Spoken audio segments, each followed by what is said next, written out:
Good morning, everybody. Happy Monday. Last day of the month of February. And so glad you guys could join us here this morning as we are walking through the parking lot of Disney's Animal Kingdom, where there are almost just as many animals in the parking lot as there are people. I don't know if you guys have ever noticed, if you're walking through, if you've ever had a chance to go through the parking lot here at Animal Kingdom. Birds everywhere, squirrels, other little creatures looking for something to eat and snack on that you've left or dropped. But the birds, they're not as active on the cars this morning. It's a little bit strange weather, a little cloudy. But normally there's lots of beautiful birds all hanging out, looking for things dropped as you leave and enter your cars. And there's a lot of activity going on. And sorry, just made me realize that we've got such a giant ecosystem just here in the parking lot of Animal Kingdom, but more than I think any of the other parks. I don't see the same kind of activity at Hollywood Studios or Epcot or Magic Kingdom. So next time you come to Animal Kingdom, you're parking here at the parking lot. Check out the birds that are in the parking lot, and it's amazing to see what you'll see. But tangent, sorry. Glad you guys could join us. But if you guys watch us here at Ear to Ear Magic, you're gonna realize these kind of tangents, they happen all the time. So, good morning, welcome into the stream. My name is Chris, I'll be your camera operator today. And if this is your first time ever joining us here on the Ear to Ear Magic stream, we're glad you made it. Glad you found us. And we hope that you have found this to be a great community that you can come back to and hang out with us as we stream from the parks here at Disney World and Universal every Monday through Friday. And we're hoping that we can continue to bring the magic of the parks and of Central Florida to you on a regular basis going here and moving into 2022. Now, here's the thing. If you enjoy the community, if you enjoy the parks like we do, and you enjoy hanging out with us on a live stream, we need you to hit that subscribe button because we want you to keep coming back. And the best thing you can do also, after you hit the subscribe button, is to hit that little bell notification in YouTube. That says that if we're going live, YouTube will notify you and let you know that we're doing so. So you never have to worry about turning on YouTube and thinking, oh man, I can't believe I missed that live stream. That still may happen with notifications with YouTube, but it increases your chances greatly. So welcome in, glad you could join us. And here's the thing, we are on our push and shove to get to be 8,000 members strong in our Magic Crew membership here on the channel. Of course, it costs you nothing to subscribe. We don't ever want you to feel as though you ever have to pay anything to be a part of our community and to enjoy the live streams. But we would love for you to help us to grow as we are about 140 members away from hitting our 8,000 member milestone. So that is huge for us to get to that point, and we really cannot do it without your help. So there's two ways you can help. One, hit the like button today, and anytime you join on one of our live streams. As we hit 100 likes and people are chatting, YouTube will find more people. If it looks like there's people in here having a good time, they will suggest our channel out to other people. And we've met so many of our Magic Crew through suggestions from YouTube. So, matter of fact, if you're in the chat right now and you found us through a YouTube suggestion, raise your hand and let us know. That makes a big difference. So, one, hit the like button. So that helps us get farther along as far as analytics, and YouTube helps us find new people. And two, share out the stream, share out the information on the channel, and invite your friends who love Disney and Universal and hanging out in parks. Because the fact of the matter is, the whole reason that this works is because we're hanging around people we like, we love, and we enjoy hanging out with. And if you've got people in your life that you already enjoy doing that with and have similar likes with everyone else in the channel, what better way than invite them into the channel as well. So thank you guys for helping us grow and helping your own community grow here on Ear to Ear Magic. So we thank you so much for that. Let's have some fun today. I'm looking forward to being back at Animal Kingdom. It has been a while. So let me turn this camera around real quick. It has been a little bit of a late start this morning, mainly because one, I had to leave from a different location, and two, when I got to the parking area today, man, the lines were really long to get into parking. I don't think I've seen them that long at Animal Kingdom in a while. And I was really expecting it to not be that busy. So keep that in mind. If you have an urge to be here right at rope drop, be prepared for something like that. Come a little bit earlier than I did today. Welcome in to everybody who's in the chat. The Disney Baker, take a breath. I feel like I've got to do an introduction, Chris. I got to get started, and then I can jump into the chat with everybody else. But I always want to make sure we have a great introduction because we may have some new people with us today.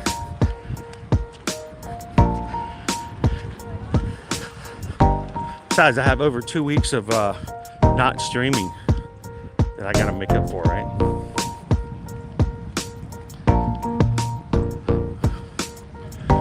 Good morning, Hillary. How are you? Good to see you.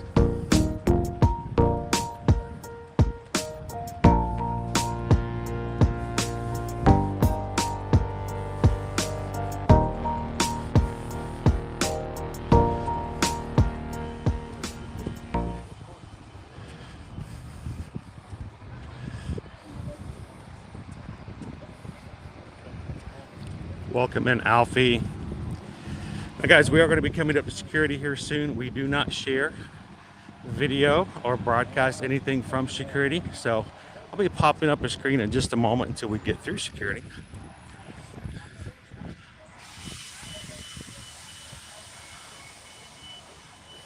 Good morning, Melanie. Welcome in. Hello, Rachel.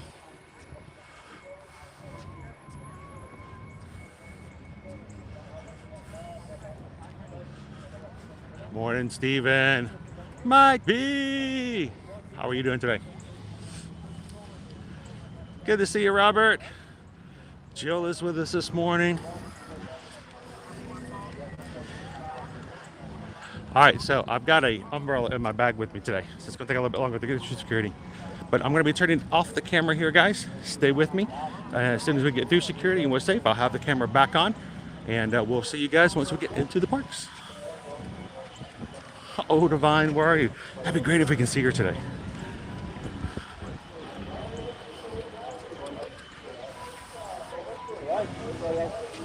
All right, so our weather today, high of 78.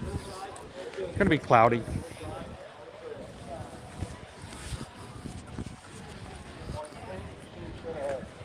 Straight ahead.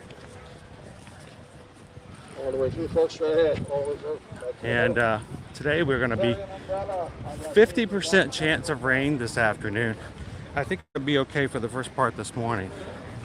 But hold that item away from your bag, just the bag by itself. just the bag. The bag at the bottom. How about There you go. that? A little better. All right. So we do have a 50% chance of rain this afternoon. Right now we've got cloudy skies, and I don't expect it to clear up throughout the day. So did throw a jacket in and an umbrella just to be on the safe side. Now today's stream, we're only going to be probably up until right before lunch. I've got an appointment right after lunch, and Susan and I have to get right back into house hunting. So definitely going to be a early morning stream.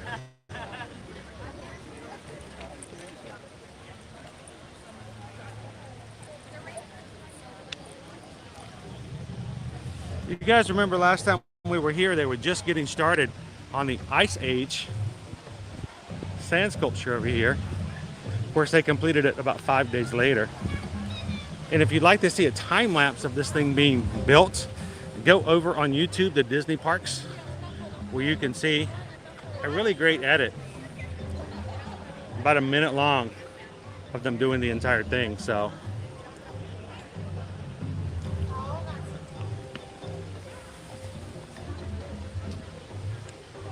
it's kind of cool to be here on the first day to watch them make this. Lauren says, is it warm enough for Cali today? You know what? Yeah, it's gonna be warm enough. So it always rains on my Animal Kingdom day.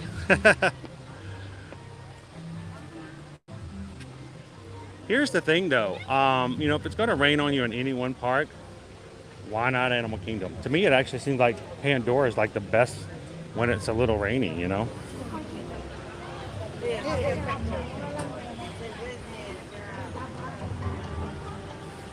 Certainly, I think, good morning, Jeremy 777. I think I saw you throw in a super chat this morning when you first got started asking if we could see the bird show. Thank you so much for the super chat. Appreciate that. We definitely see when our bird show will be starting a little bit later today.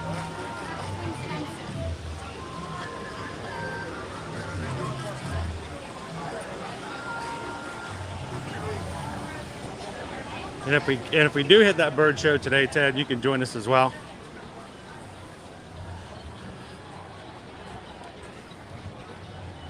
Of course, at first, you know, we're going to take a look and see if we can get ourselves on an attraction.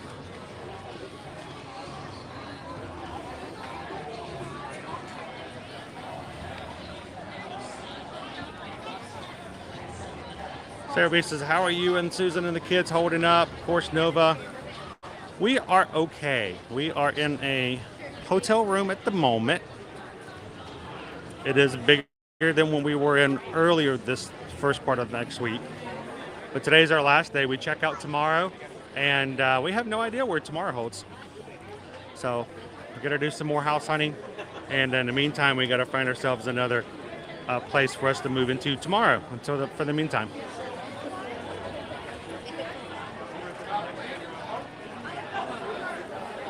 I know, Jason, it's really cool to watch him build it over, you know, such a long period of time. These guys are really good. We've seen them do so many other sculptures for Disney.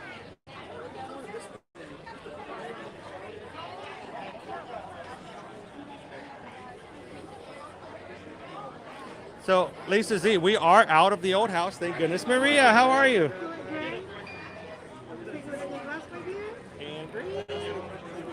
Have a great day. Wow, that was pretty. What was that? That was a cool one. I don't even know what that was. But we are out of the old house officially. And I don't know how long it will take for us to get word from the landlord about what rent we will get back. The more deposit, the better. So we're out of the old house. We've washed our hands of that. We did as much clean and preparation as we can.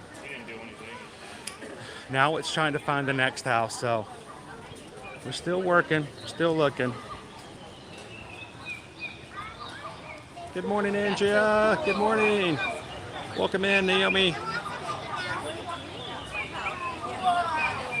So yes, Carol, DreamWorks is now a part of Disney. So that's why.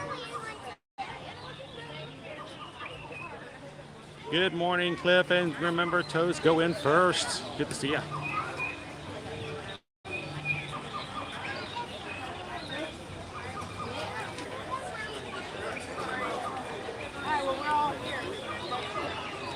Welcome in Disney's Michael Town's Clubhouse. Do people even know they're walking past her? She's so quiet. She's all to herself. It's divine. Nadine, we missed being in the parks. We're so glad to be back. Good morning, Water Lily Silver Paul. So Susan is back at the hotel now with the kids, making sure that they're getting into school. And she'll be joining us hopefully on tomorrow's stream, which will be a special one. Because tomorrow is Fat Tuesday, and that means we've got to head over to Universal for Mardi Gras. Keep America strong. I know the private safari tour, the Wild Africa Trek, is amazing.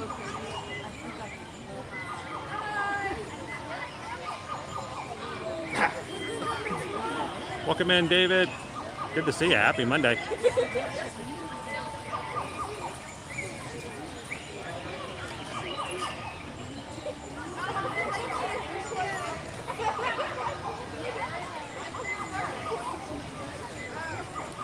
Well, she's on the move, guys.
Good morning, Shara.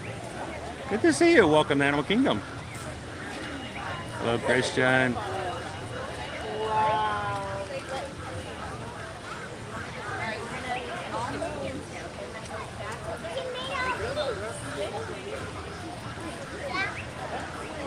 Will do, Ted. And Susan's probably actually in the chat right now. She's watching. She'll be able to jump in every once in a while, but she is watching from the hotel this morning.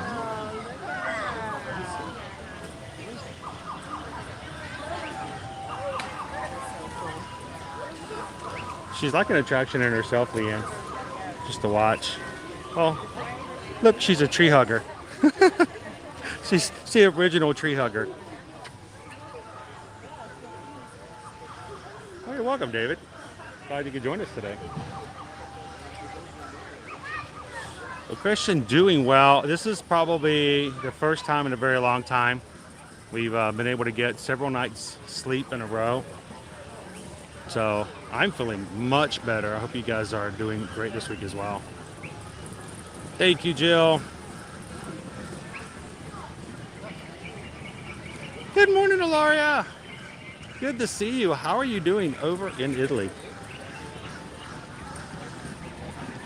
Let's head on.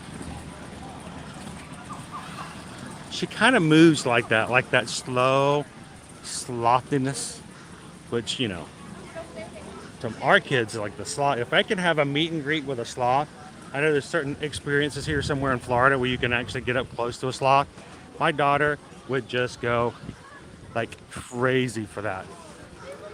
We'll have to get that up one day and make that happen and share that experience with you guys.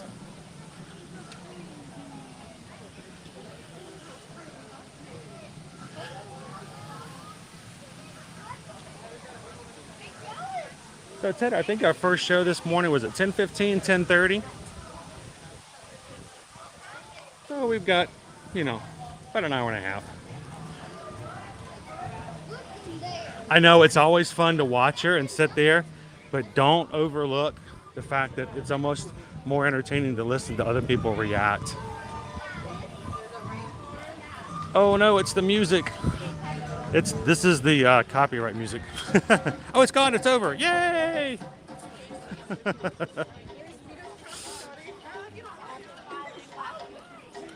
Good morning. Welcome in, Bailey. Good to see you. Alpha Cat's with us this morning. Good to see Alpha Cat. GME 1970. We're glad to be back in AK2. And welcome in, everybody. All of our guests coming in and getting their Wilderness Explorers books. Because the wilderness must be explored. Caw-caw! Rawr.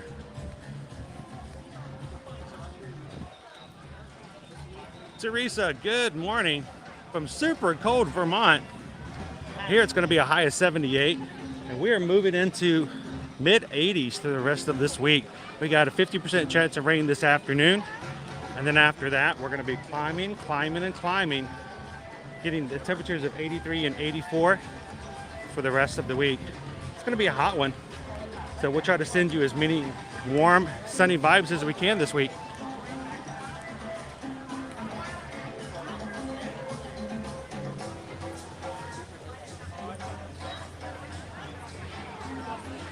Susan pops in here and there. What happens is she's actually got the chat on. But she's also helping our kids with their work and getting some other things done on her side as well. So if she has to step out for a second to do a phone call, never know. She might be watching right now and just choosing not to chat. It's crazy like that. Good morning, Walt. How are you doing today? How was Chase doing today? That was hilarious the other day.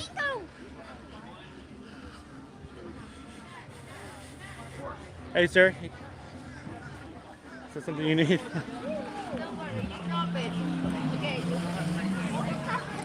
David said probably hard to sleep on the Star Cruiser. You know, David, I would not be able to tell you. I wouldn't know. I guess I could go and ask some of the other Disney creators who were invited to be on it last week, but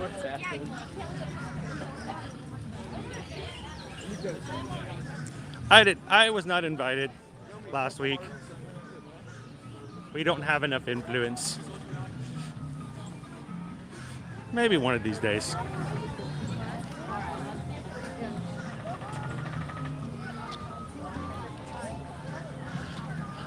Good morning, Nikki. How did it go this weekend? Things go well?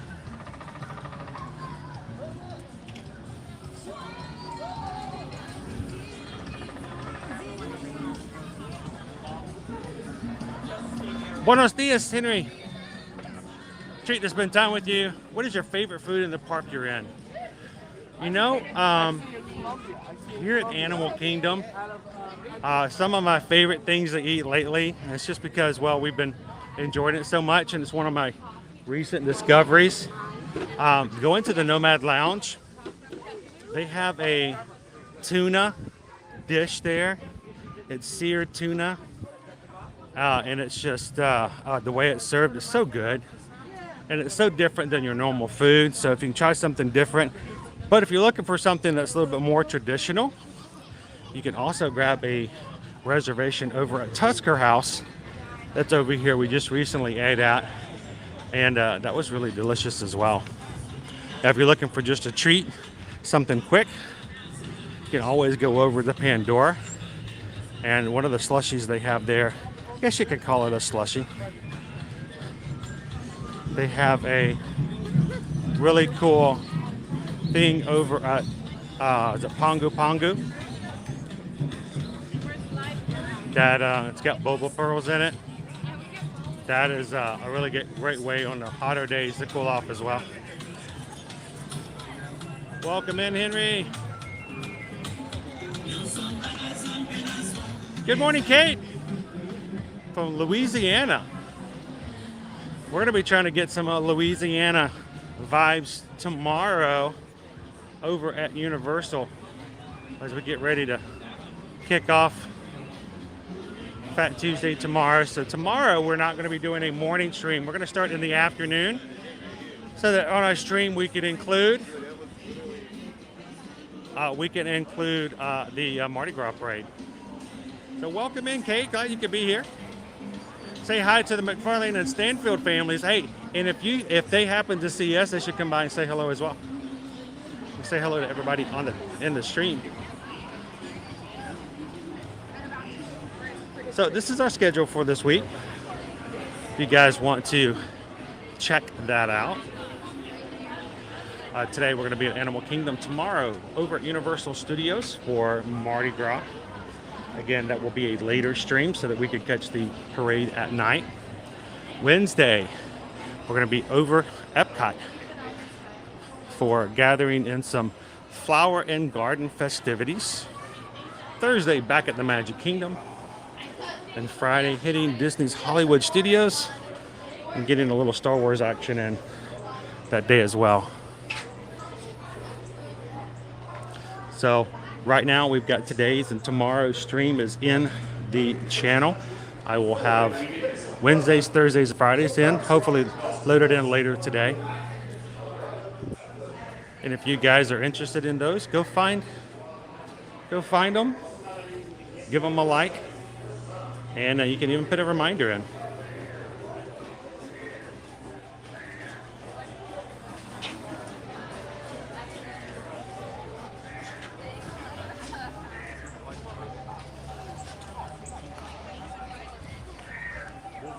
Good morning, Bruins fans. Gabriel says, Chris, how do we get into the Harambe House? All right, so there's two ways you can do that, Gabriel. If you want to take some notes, this is sort of inside information. And I'll go ahead and share this with you. And welcome to Kilimanjaro Safaris. In order to keep your wait time to a minimum, we ask that you please keep your group together. Keep your group together. With the party in front of you and fill in all the available space. All the available space. It is not necessary to form a single file line. If you are traveling with a stroller, please have children and valuables unloaded before you reach our stroller parking area. If you are traveling with someone in a scooter or wheelchair, please have this person lead your party through the line. This will help keep your wait time to a Instructions on how to get onto the safari. Please keep your group together, keep up with the party in front of you, and fill in all of the available space. Thank you for touring the Kilimanjaro. When it comes to safaris, we go wild. All right, so 2 ways to get into Harambe House here at Animal Kingdom. First one, Gabriel. Put your name in the list to join Club 33. It's only $33,000 to join the club once you get invited, and dues are only between $16,000 to $17,000 per year afterwards. So small investment, and then of course you can get inside Harambe House or any of the other Club 33 lounges that are across Magic Kingdom, Epcot, and Hollywood Studios. Now, if you don't want to put in that small investment to join Club 33, all you have to do is find yourself a Club 33 friend who's willing to invite you in. They can bring in no more than 4 people at a time, so you need to make sure you have friends that are no more than 3 in their party already, and they can invite you in for a meal or something like that. But either be a member or be a guest. Other than that, all you can do is take a picture from the outside. And even if you do get inside, you can't take pictures. If you do, you can't share them on social media. So just one of those things. At Club 33, the first rule of Club 33 is we don't talk about Club 33. Oh, yeah. Sarah, I am oddly ridiculous. Oh, man. Welcome in. Sharon is in this morning. Good to see you, Sharon. So today is our last day of February. Tomorrow is the first day of March. It's the Fat Tuesday. Ash Wednesday is coming up. We're moving slowly into our Flower and Garden Festival, which is, you know, sort of what I got going on here right now. It's all over Finkel. Why am I wearing Flower and Garden at Animal Kingdom? Because we only have one washing machine in the hotel we're staying at. Maybe. This is my last shirt. You know, it's weird not having your own washing machine anymore. But we've got Ash Wednesday on Wednesday. Flower and Garden's coming up. But I know that with March, we've got a lot of you guys are probably coming in March and April. So a lot of Magic Crew members coming to Disney World. Some of you have been planning the trip for a very long time, so I can't wait to see you guys here shortly. And as always, if you're watching for the first time and you're like, I'd like to come to Disney. I'd like to do this. I don't know how to deal with planning. I don't know where I should go or how I should do this. You can always contact us. Susan and I are Travel Nation travel agents, and we'll be glad to help you plan it. So why not have somebody who's here all the time, can answer all of your questions and help you with all the little bitty stuff that has to do it. And this is the funny thing I saw last night. I saw a video of someone who calls himself, well, they are, but refers to himself as a Disney travel agent, but they charge a fee. That is not the traditional way of travel agents. We do get commission based upon our clients that we help and when after they travel. Technically, earmarked agencies are not allowed to charge for travel planning for Disney. So keep in mind, a lot of times people did not realize that as a travel agent that I help you for no cost to you. Nothing comes out of your pocket. It's the same price as if you book directly with Disney, but you have someone who can answer your questions. And like these live streams, you have a personal connection. You guys can come in here and ask all of your questions, get prepared, get ready, and we'll do what we can to make sure that you have everything you need. No charge whatsoever. So it's the only reason why we like being travel agents is we don't charge people for what we're doing. It's kind of nice, you know. We can help people. They help us with our business. We help them with their vacations, but neither one of us give anybody anything else but our time. Love that. So seriously, though, if you guys are looking for some help, you can always reach out to Susan or myself. Let us help you get out there. And you can send an email over at chrisedwards@travelmation.net or susanedwards@travelmation.net and let us know how we can help you. We've got a few other people who've reached out to us this past week or so. Finally getting caught up after the move of getting quotes out. So I'm looking forward to getting back in touch with you guys and getting your vacation plans into play as well. So I get excited about that. We had a few of them booked this weekend. I did a lot of booking Saturday and Sunday with some upcoming clients, so it's a lot of fun. Let us know if we can help you do that as well. Good morning, Mickey Stein.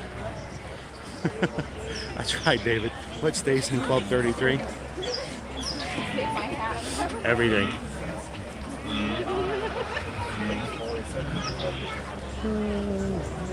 Naomi says that shirt draws attention to you. I don't normally have to worry about a shirt drawing. Right? I usually, whether it's good or bad, I tend to draw attention no matter what. So you guys can say hello if you like to. Yeah. Hang on. Let's do this. You guys are. I never like to put people on camera if they don't want to be on camera.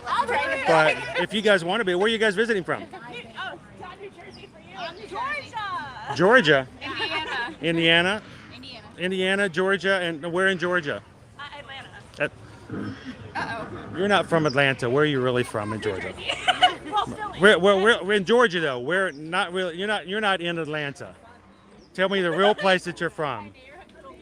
Duluth. Thank you. I'm from Gwinnett County. I know you're not from Atlanta. So that's like saying, where are you from, Orlando? No, you're not from Orlando. You're from Winter Garden. You're from wherever else. So I know Duluth. We lived in Suwanee. I worked in Alpharetta. So yeah, I'm very familiar. I really am from there. We moved here 3 years ago. So I know all about Duluth and the areas and stuff like that. And you moved here last year? Yeah.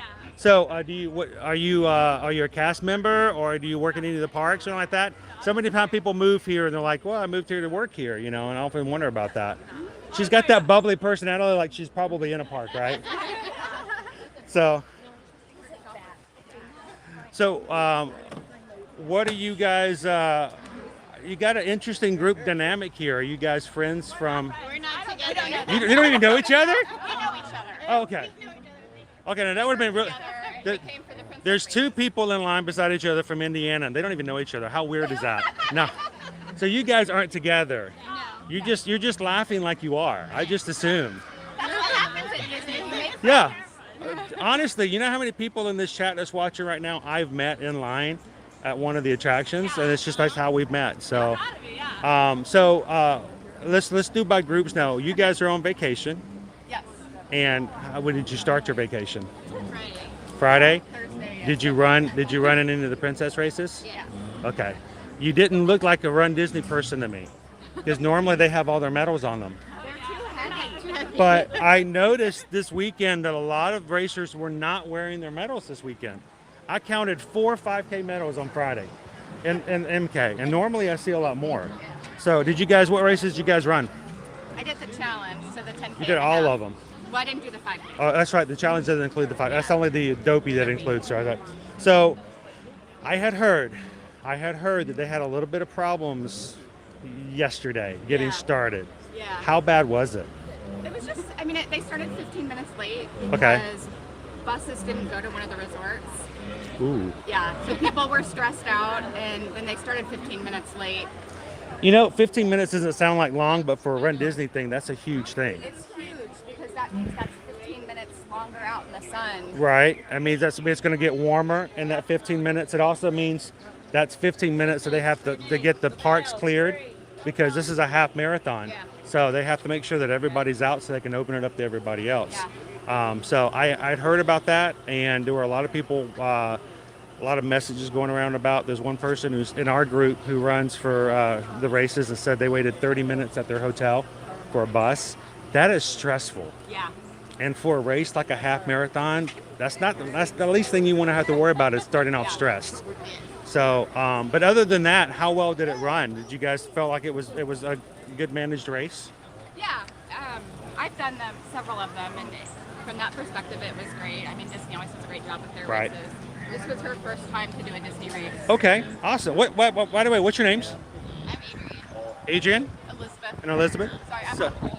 Oh, no, that's fine. I do that all the time. I'm a travel agent with Disney. I stay on hold a lot. We're used to it. You think I would probably be able to sign language most of the Disney songs by now? Something to learn while you're on hold all the time. So this was your first Run Disney race. Yeah. You've run other races outside of Disney? Was this your first race, period? This was my first real race. Okay. I did the 10K. So how did you think, what did you think about it? It was great. We try to encourage a lot of the people who watch our streams that anyone can run. Yeah. That, you know, it's a misconception that only athletic runners can actually run a Run Disney race. I've done 4 10Ks myself, and I've not run these past 2 races because I wasn't able to register in time last year. I've never done the Princess ones though. I've always missed Princess registration because it's so hard to get into. Yeah.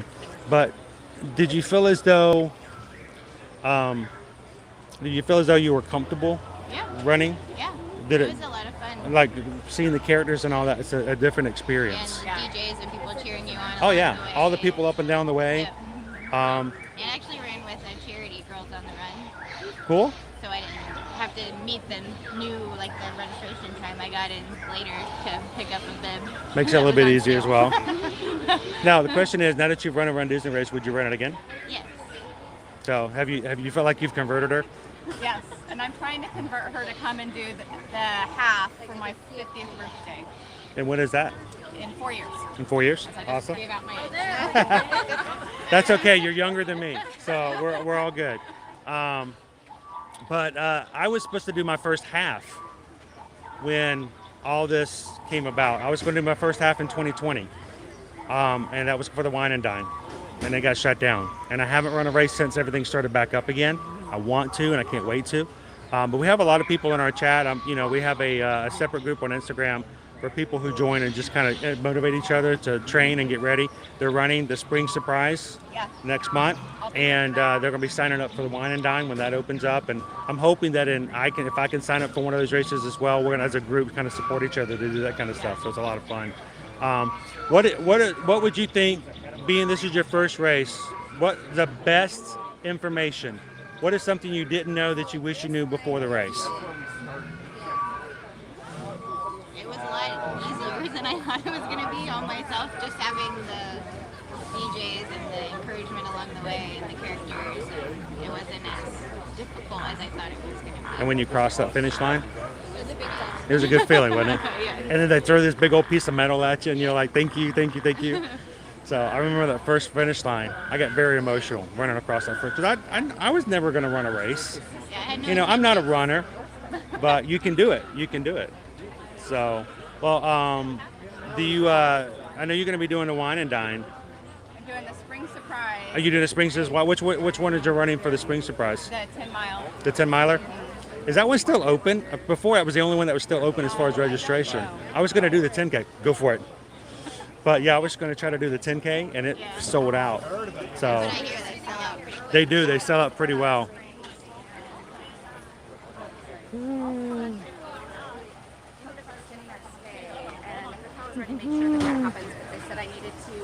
Welcome in, Original Molly. How are you? We are in line for Kilimanjaro Safaris. We're in the back end of the line here, but we are making our way on up. And yes, you got animal noises that come in the line here, at least at this part. Good morning, Mike. Glad to meet you. Good to see you. Okay, they told me I could call. Welcome in, Mama San. Glad to see you. Hey, I wanted to let you guys know, earlier this morning, when we were coming in, I want to talk back to our friends about how back in line here in a second. But when we're getting started, I was just thinking about the fact that we are extremely close to our next milestone. And at this point, as far as the size of our group here, and at this point, do a quick refresh. We are 134 members in our Magic Crew, shy of 8,000. 134 is an exact number. So thank you guys, everyone who hit the subscribe button today, for joining in and being a part of our group. And I can't wait to celebrate 8,000 with you guys here in the near future. Looking forward to it.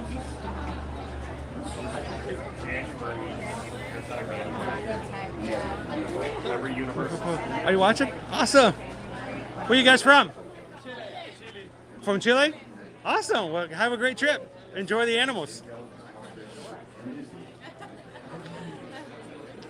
No, she's back here on the phone. She has. She's making a deal to extend her Disney vacation for another 2 weeks.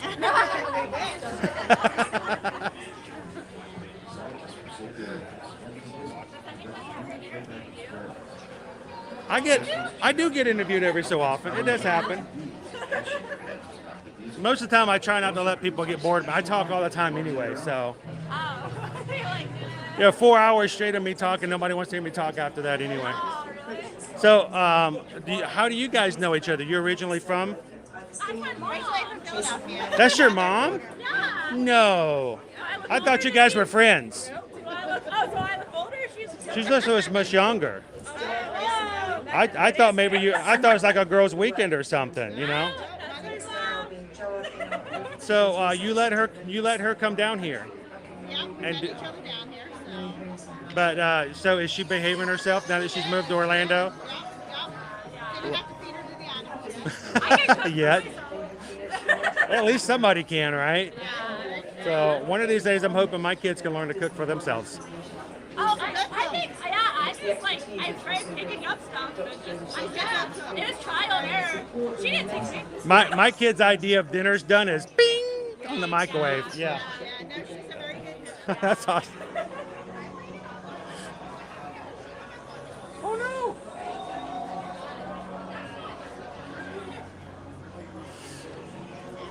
So is it a Disney call? Yeah. So I'm gonna put a plug in here real quick. Okay. Do you have a Disney travel agent? I do. You do? Why is your travel agent not calling for you? Well, she didn't know that this happened. Oh, see, well, if it's really serious, I was about to say, make sure you get your agent in there, because that's why I'm saying that's what we have to do. If something comes in there, I'm like, if we have a big problem, I have our clients call us so they can ride the rides, and we'll call Disney. We'll deal with it. I was about to say, just make sure. I was like, if you didn't have an agent, make sure you get one next time, because let them deal with that while you're waiting in line. That way, if you get hung up on, it's your agent, not you. You don't have to take it personal. We have waited online before for 4 hours for a cruise call, and then get hung up on, and we got finally picked up. 4 hours of listening to hold music. It's crazy. So, with you guys, were you a big Disney fan, or are you a big Disney fan beforehand? My mom is, for sure. I think we love Stitch is my favorite. Stitch? Oh, I love Stitch. Stitch is my spirit animal. Oh yeah. Yes, he really is. I don't normally eat at McDonald's, but I've been tempted to go to get the Happy Meal toys just because it's Stitch. But I know that I can't, because I get one, I'm going to want more, so I just can't go at all. So I've been very good about staying away from that, because Stitch is my buddy, he's my pal. So I got a pin from, I think it was Space Mountain. Yeah, it is Space Mountain. Hold on. Don't whip it out. I gotta show everybody. Look at this. This is so cool. oh, this Space Mountain one. Yeah, and he moves, and it's just, I'm a big Stitch fan. Did you know that the year after Stitch movie came out, Lilo and Stitch, they released a series of pins, one for each of the 4 parks, and each park had 9 pins. There was one logo pin, and then 8 attraction pins where Stitch was jumping into the attraction. So 4 parks, 9 pins, the entire collection. And I have almost all of them. But I still, the problem is because they came out in 2003, people who have them really value them, so they're really expensive to buy individually. But I have all of them except for some of the harder ones to find for Hollywood Studios and some from MK. I have all of AK's, all of Epcot's, but it's just kind of cool to see them. It has nothing to do with value as much as it's just really kind of cool to think of that they made that collection like that. So Rachel says that she got 3 Stitch toys from McDonald's. See, that's the problem. When you get one, you want to get all of them. Exactly, you get it into that idea. Luke says I'm being watched. Are you in here, Luke? Are you watching? Okay, Luke, if you're watching, you need to raise your hand so we can say hello.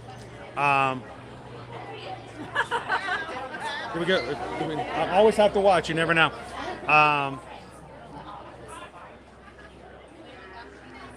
Good morning, Susan D. Good to have you in this morning. Bespoke Magic. Happy Monday. Oh, working from home today. I was about to say it's not Friday, is it? And thanks, Jill, for sharing this stream out. And welcome to Simon's in ninja mode today. We have a lot of people who go to work and turn on our streams and just let it run in the background. And so they go into what we call in YouTube ninja mode, because they don't chat because they're working, but they have it on in the background. So Simon, Leanne, and all of our other ninja watchers today, thank you guys for joining us.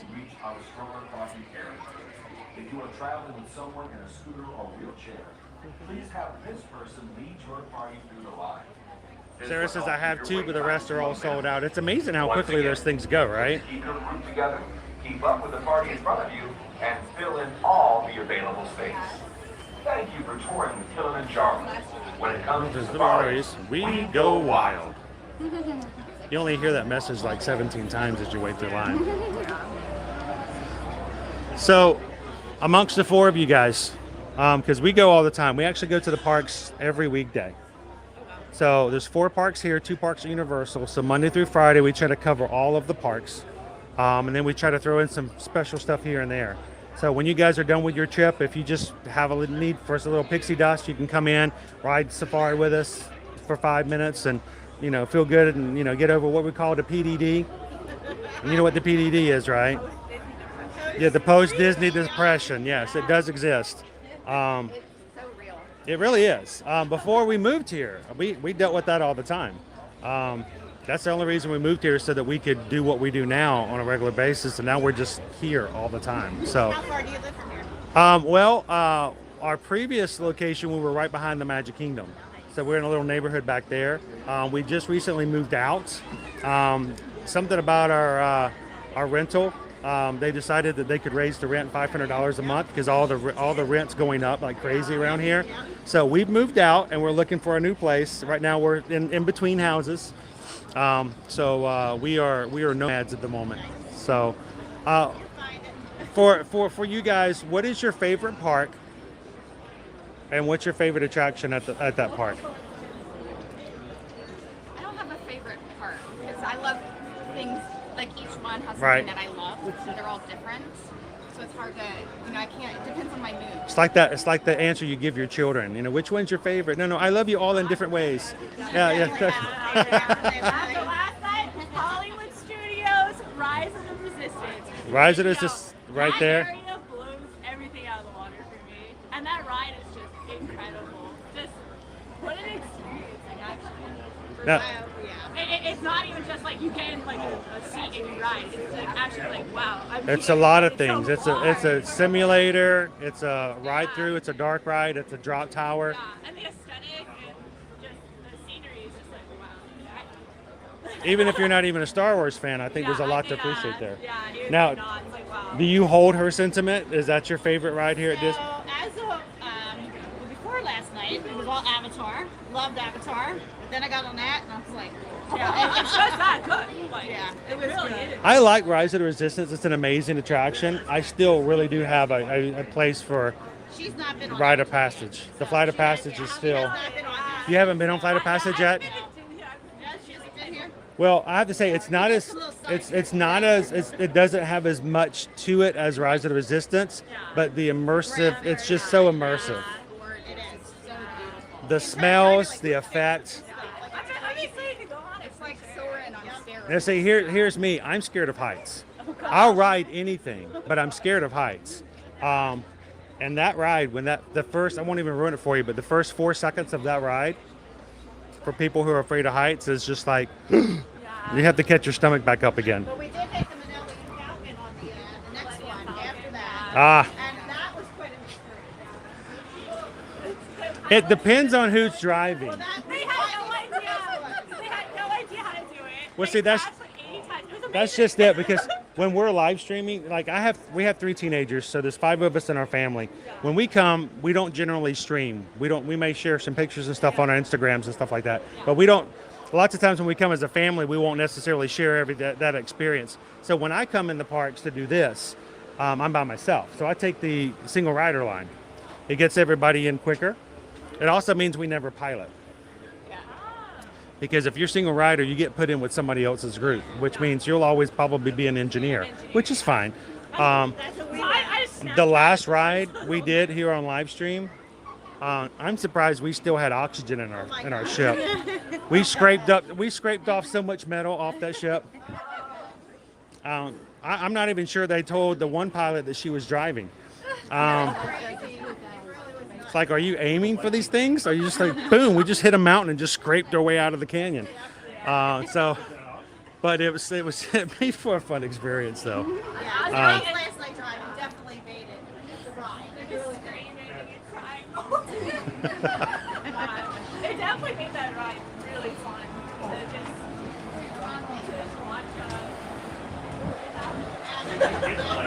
Oh, you got it. You answered, yeah, we had entered it. Should be interesting. You got that? You got that? Yeah, we did. That's content right there. That's, It's like yeah, stolen when they go up and check for their lightning lane again, that might be a different situation. So for you guys, what are your favorite rides? So I love rides because I'm a huge Star Wars fan. Mm-hmm. But Tower of Terror has to be like. That's my oldest son's favorite ride. Love that. I love Everest, so my heart is broken. Oh, because it won't open up again until like April 10th. Yes, and I love Everest. So normally that's one of the things we actually do as well, because you know, a single rider, we can ride Everest 2 or 3 times in a row, really easily on stream. So it's one of our favorites. We're really looking forward to seeing what's going to happen when they open it up again, to see if they've changed anything, if it's smoother or whatever's going to happen, because it's been down for a while. I mean, this is not like Splash Mountain where they put a little grass in and then it opens it up in 3 or 4 weeks. It's going to be a 4-month thing. So we're hoping that we get something new. Maybe they're going to put different strobe lights on the Yeti. Who knows? You know. Well, the Yeti is like animatronic safari, right? Oh, it's never going to be fixed, but they can supplement it. Maybe They're taking out my boy. I don't know. The problem is, and the reason he can't be fixed is because where he is in the foundation of the ride. So maybe they gave him some new fur. Who knows? What they should do is, instead of having the animatronic move, they should put on fur that they can have move. So the fur moves and it just looks like he's moving.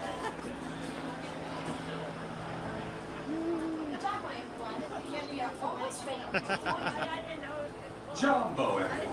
All right, welcome in everybody here at Disney's Animal Kingdom. Today we're about to get on the Kilimanjaro Safari.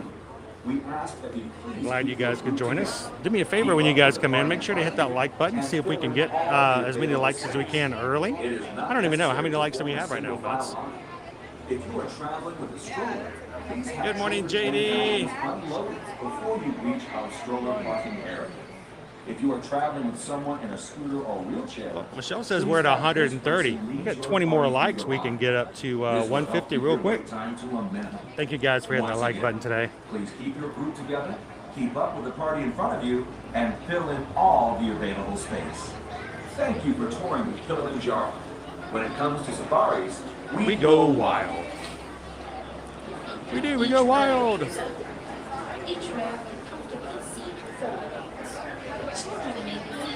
We'll have to see what kind of cool animals we can see this morning.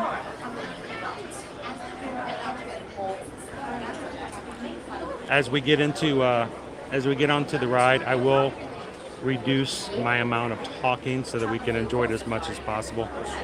Listen to the driver. Hopefully we'll get some really great animal sightings today. Jumbo!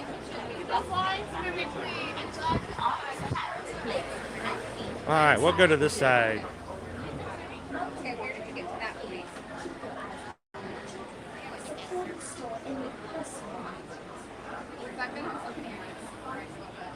JD says it's chilly in Cali. And we're gonna be up into high 70s today. It's gonna be warm. Disney Golfer, good morning. It is crowded today. I tell you what, it took me forever to get into the parking lot. But we worked hard. We made it. Welcome in.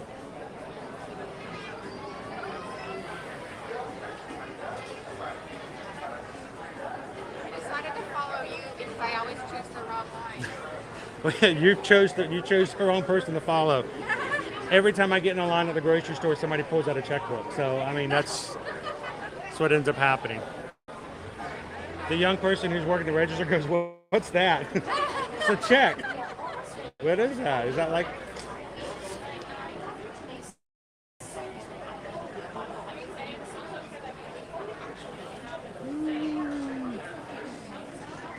Yeah, we're getting back to like full normality where there are no easy days anymore. Jumbo, everyone. Unfortunately, your trip has been delayed. Uh-oh. Currently, animals are blocking the path of our safari vehicles. We apologize for the inconvenience. It tends to happen. For your patience. That happened to us last time we got on this ride. We got in line. We waited about 20 minutes without moving one time because some of the animals got in the path and they weren't moving. We go wild.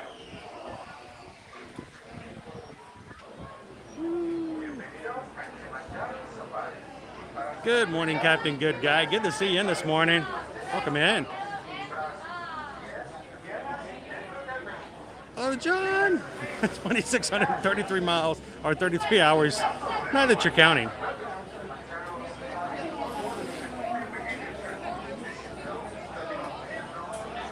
All right, so somebody in our chat has a question they want to direct toward you guys. And they said, can you, did you guys do a full park day after your race?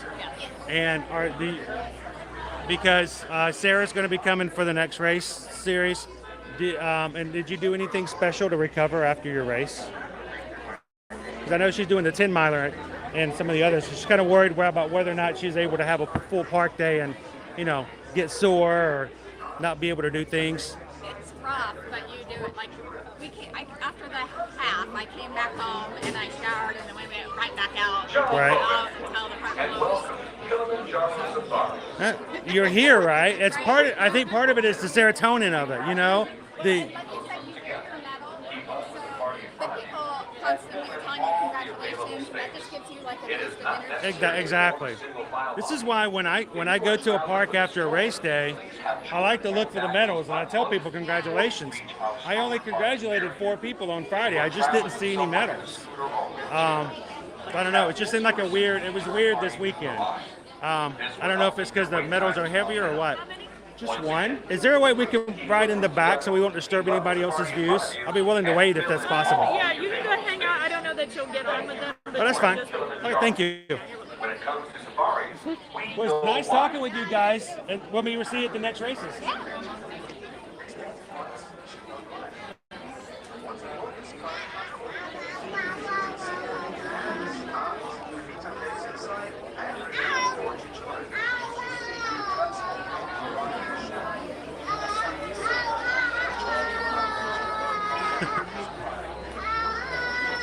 Captain Good Guys like Lauren. Even though you're here at Safari, we'll still support.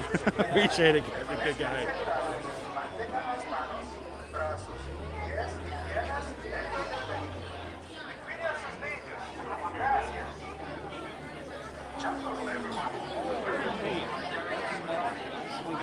All right, so what kind of animals do you guys want to look for today on the safari? Gonna look for a giraffe, a zebra. Do you think we're gonna get the painted dogs or the hyenas today?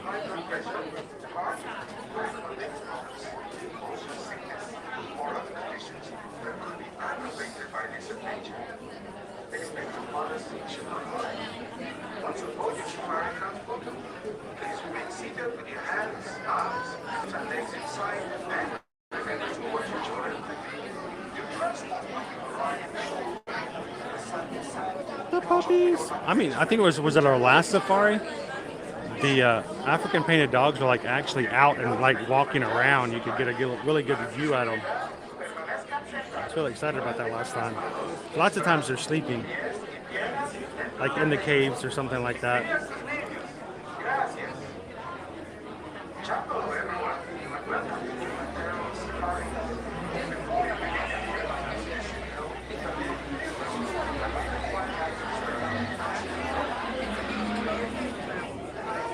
Oh, the John Deere are awesome. I don't know, Theo, the last time we were coming through, the John Deere were looking a little green. Hopefully they're feeling better now.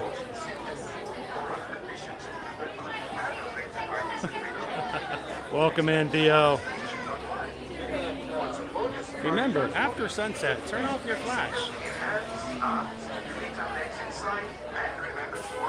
The last safari leaves at 5:30.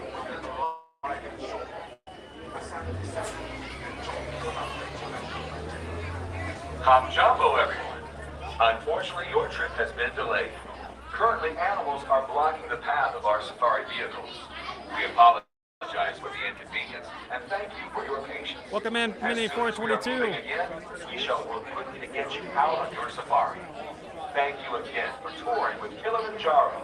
When it comes to safaris, we go wild.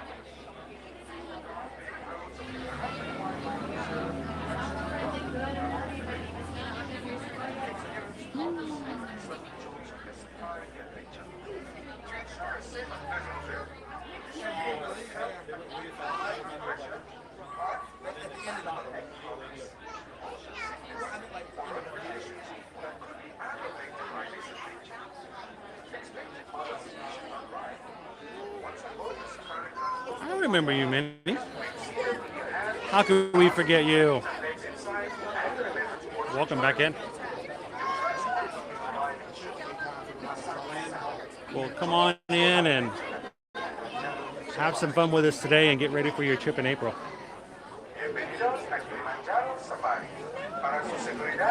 Morning, John. How you doing, my friend? We're having a great start of your week today. Gracias.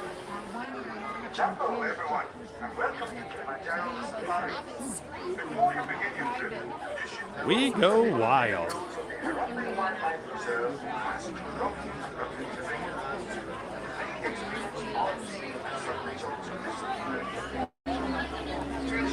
Minnie, are you kidding?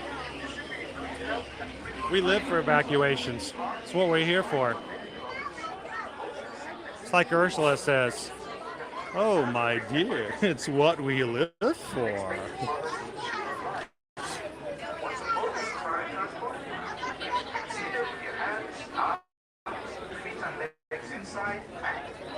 Jumbo, everyone, and welcome to Kilimanjaro Safari.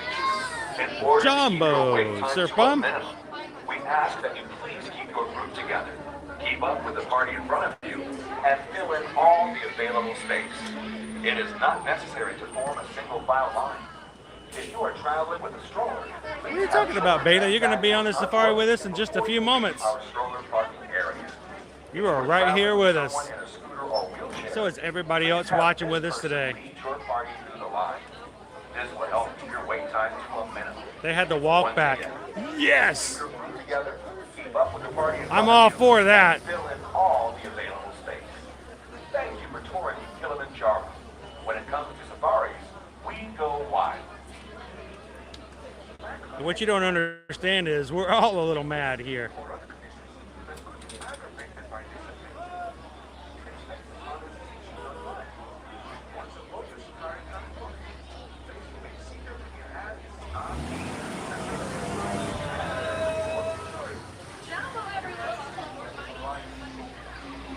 Yeah, I wonder what animal was actually in the road today. All right, here we go. Welcome into the safari. Let's load them up, roll them out. We need to welcome some caribou, everyone. Just make sure when you get on this truck, you are finding a seat you want for the whole safari. When we get out there, we can't be standing up or switching seats around. So I want to make sure that everyone is comfortable and has a good view now. While we're still here at the dock and we can do something about it. Does include our children friends. The left-hand side of the truck will be the best spot for them, but they can sit in your laps with the seats next to you. Just make sure they stay there. Please don't hold them up in the air. My friends on the right side of the truck, watch your hands. I'm sliding close. We'll be on our way in just a moment.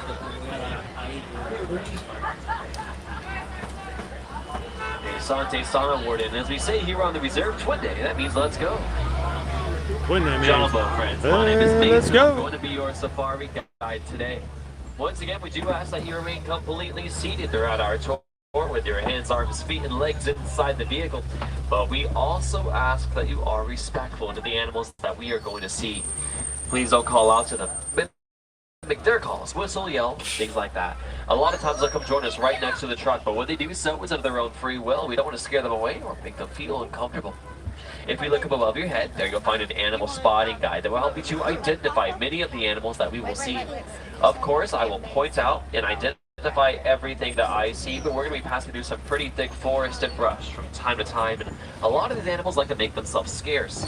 So keep your eyes open and your head on Sandy, a when they get in front of the trucks, they wait. They don't force them. They don't scare them. This is the They wait for them to move. It's home to many species of reclusive forest animals. So if the zebra comes in front of your truck and doesn't want to move, then everybody waits till the zebra decides to go somewhere here else. have these backwards with horns on their heads. It helps them move very quickly through the thick brush. It pushes branches and brambles out of the way of the rest of their body, letting them disappear deep into the forest at a moment's notice if they are ready to do so. The okapi on the right is the closest known relative to the giraffe. Believe it or not, that's the only other member of the Giraffidae family. They are that closely related. They have the same long skull structure that you might recognize from a giraffe, and the same long prehensile or finger-like tongue as that animal. An okapi's tongue is 16 inches long, and they can use it to snatch leaves off of trees and bushes, so it'll be their main source of food. It's also long enough that when they flick it around their face, they can lick themselves in their own eyes, a pretty common behavior for the okapi. Unlike their cousin, the giraffe, okapi are solitary animals, much more like that black rhinoceros you can see in the distance to our left on that hillside. It's always really exciting to see a black rhino. There's only around 5,000 left in the entire world. They are commonly poached for their horns because many people believe they have medicinal value, but that's not true. Rhino horns are made out of keratin, the same thing that makes up your fingernails and hair. We're getting a really good look at that narrow snout and movable pointed lip that all black rhinoceros have. Very similar to the tongue of the okapi, they can use that lip to pick up food in front of them, and that's a distinguishing feature of a black rhinoceros. On our right, a third species of forest antelope, greater kudu on the hillside. Unlike the bongo, only male greater kudu have any horns on their heads. The ones they have are quite substantial. That definitely means that these three, so another one across the road ahead of us, are definitely female. They are the second tallest antelope species here on the reserve, but everything looks so much smaller and shorter from up here on the truck, especially saddle-billed storks on the left against that bush. They stand 5.5 feet tall when they stand up and stretch their necks into the air, though it's oftentimes hard to believe from up here. That's a male and female stork. They look almost identical, but males have brown eyes and females have a yellowish green color to their eyes. The male has lived here on the reserve for quite a long time, and the majority of that time he lived alone. It was only this last year that he was joined by his female companion there, and they've been getting along swimmingly ever since. This is excellent news because saddle-billed storks do mate for life.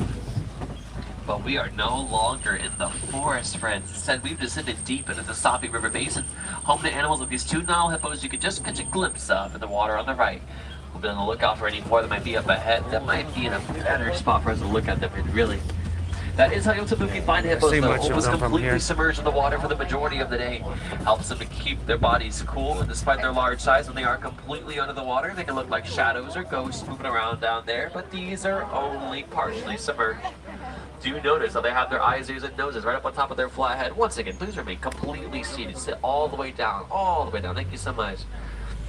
They can hold their breath for up to 8 minutes at a time and can even sleep under the water. We're also seeing a whole pot of pink-backed pelicans in this area. They intermingle with these native Florida birds like black vultures, great egrets, even that great blue heron. But the pelicans are an African species, and they're the only species of pelicans to make their nests up in trees. Those hippos back there don't really swim, and so they sink to the bottom of the rivers where they live, and they walk or hop around down there. If you want to see them doing this face to face, check out the Gorilla Falls Exploration Trail. That'll be very near where I drop you off at a little bit later on. But right now, on our left, these are the Nile crocodiles, are also called the river basin their home. Each one of which can grow to be as long as a giraffe is tall. That's around 18 feet in length at their maximum size. The ones down there aren't quite that big yet, but they still have some growing and some life ahead of them. There's not really a biological cap to how old they can be, so under excellent circumstances, there have been some very old and very large crocodiles indeed. The Nile crocodile is famous for its powerful bite, and it is an exceptionally powerful one, measuring over 3,500 pounds per square inch of force. But it's also a very controlled bite. Mother crocodiles can commonly be seen holding their eggs in their mouths. That's the vehicle you This get to softens ride up on the the Wild exteriors of Africa those Trek. shells. It makes it much easier for their babies to hatch. But this next area we're going to be heading down into is the savannah. It's home to some of the more famous animals that live here in Africa, like lions, elephants, zebra, and the giraffe you can see in the distance. But from this point overlooking the savannah, friends, you might also notice a lot of the trees here are trimmed back to around the same height. This is around the height of the adult giraffe that live here, and this is no coincidence. They nibble up all of the leaves they can reach at their eye level, trimming back that canopy and allowing sunlight to reach savannah floor. This grows grass that will be food for some of the other animals that live here with them. This is just one example of how the animals that call the savannah their home have positive effects on their environments. On our right, we're seeing a contingency of wildebeest, part of a much larger herd that lives here in the reserve. Wildebeest are part of the largest land migration of any animals on Earth. As a herd in the wild can be up to 1 million individuals. They'll travel up to 1,000 miles a year in search of fresh food and water. But the savannah, it seems to be dominated by these giraffe here today. There's quite a few of them here on our right. Despite their long necks, there's only 7 vertebrae in there. That might sound like a lot, but that's the same number of vertebrae you have in your own neck.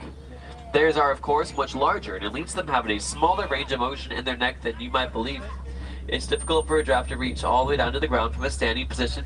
They can definitely do it, but when they do, it's a very vulnerable position for them. So spend most of their life standing up. They can even sleep standing up. Giraffe can even sleep. Giraffe only need to sleep around 30 minutes a day to remain healthy, but if they feel they're in a safe environment, they will sleep for much longer periods than this. On the left, we are going to be seeing some African wild dogs, probably just a glimpse of them. They're usually asleep at this time of the day, getting more active as the day goes on. But they're usually on the far right-hand side of this enclosure, almost behind this den. But they are the most successful hunters of any animals on the savannah. Animals appear out of nowhere here on the reserve, though this giraffe has come right out on the road here. Thankfully, it looks like it's fully crossing the road. I don't want to jinx it or nothing, but here we are. It's our closest look at a giraffe. Yeah, this way you can really appreciate how tall these amazing animals are. They reach up into the treetops. Right there. On the left, we're also seeing some elands. These two, it's a male and a female. Male stands 6 feet tall at the shoulder, weighs 1,000 pounds. They can jump 6 feet straight into the air. These are sable antelope over there. Those long curved pointed horns deter predators, so jumping on their back helps them to stand their ground. And of course, some Hartman's mountain zebra, including a baby zebra. The one on the left is mother. That's Dash. This is almost exactly where he was born 9.5 months ago, one fateful Monday morning. A full view of guests, actually. It was a pretty fantastic time. Now, he's pretty difficult to tell apart from his mother back there because baby zebras are born very long legs. That helps them to keep up with their herds when they're on the move in the wild, and helps them to run away from predators if need may be as well. Something these animals don't have to worry about here on the reserve. But we're also going to be seeing a baby giraffe coming up on the left. This little Humphrey, he's probably around 7.5 months old at this point, and he still looks itty-bitty next to the adult giraffe that he lives with around here. Giraffe are never really that small though, are they? When first born, they're already 6 feet tall. But the mothers do give birth standing up the majority of the time. There's also a 6-foot drop to the ground. Gravity is the first lesson giraffe ever learned, but they recover pretty quickly. Within their first hour of life, they can already stand and run. It's a necessity for life on the savannah, and they are well suited for it. This is also Maple here on our left. She's about 9 to 10 months older than little Humphrey is, so she's a bit bigger as well.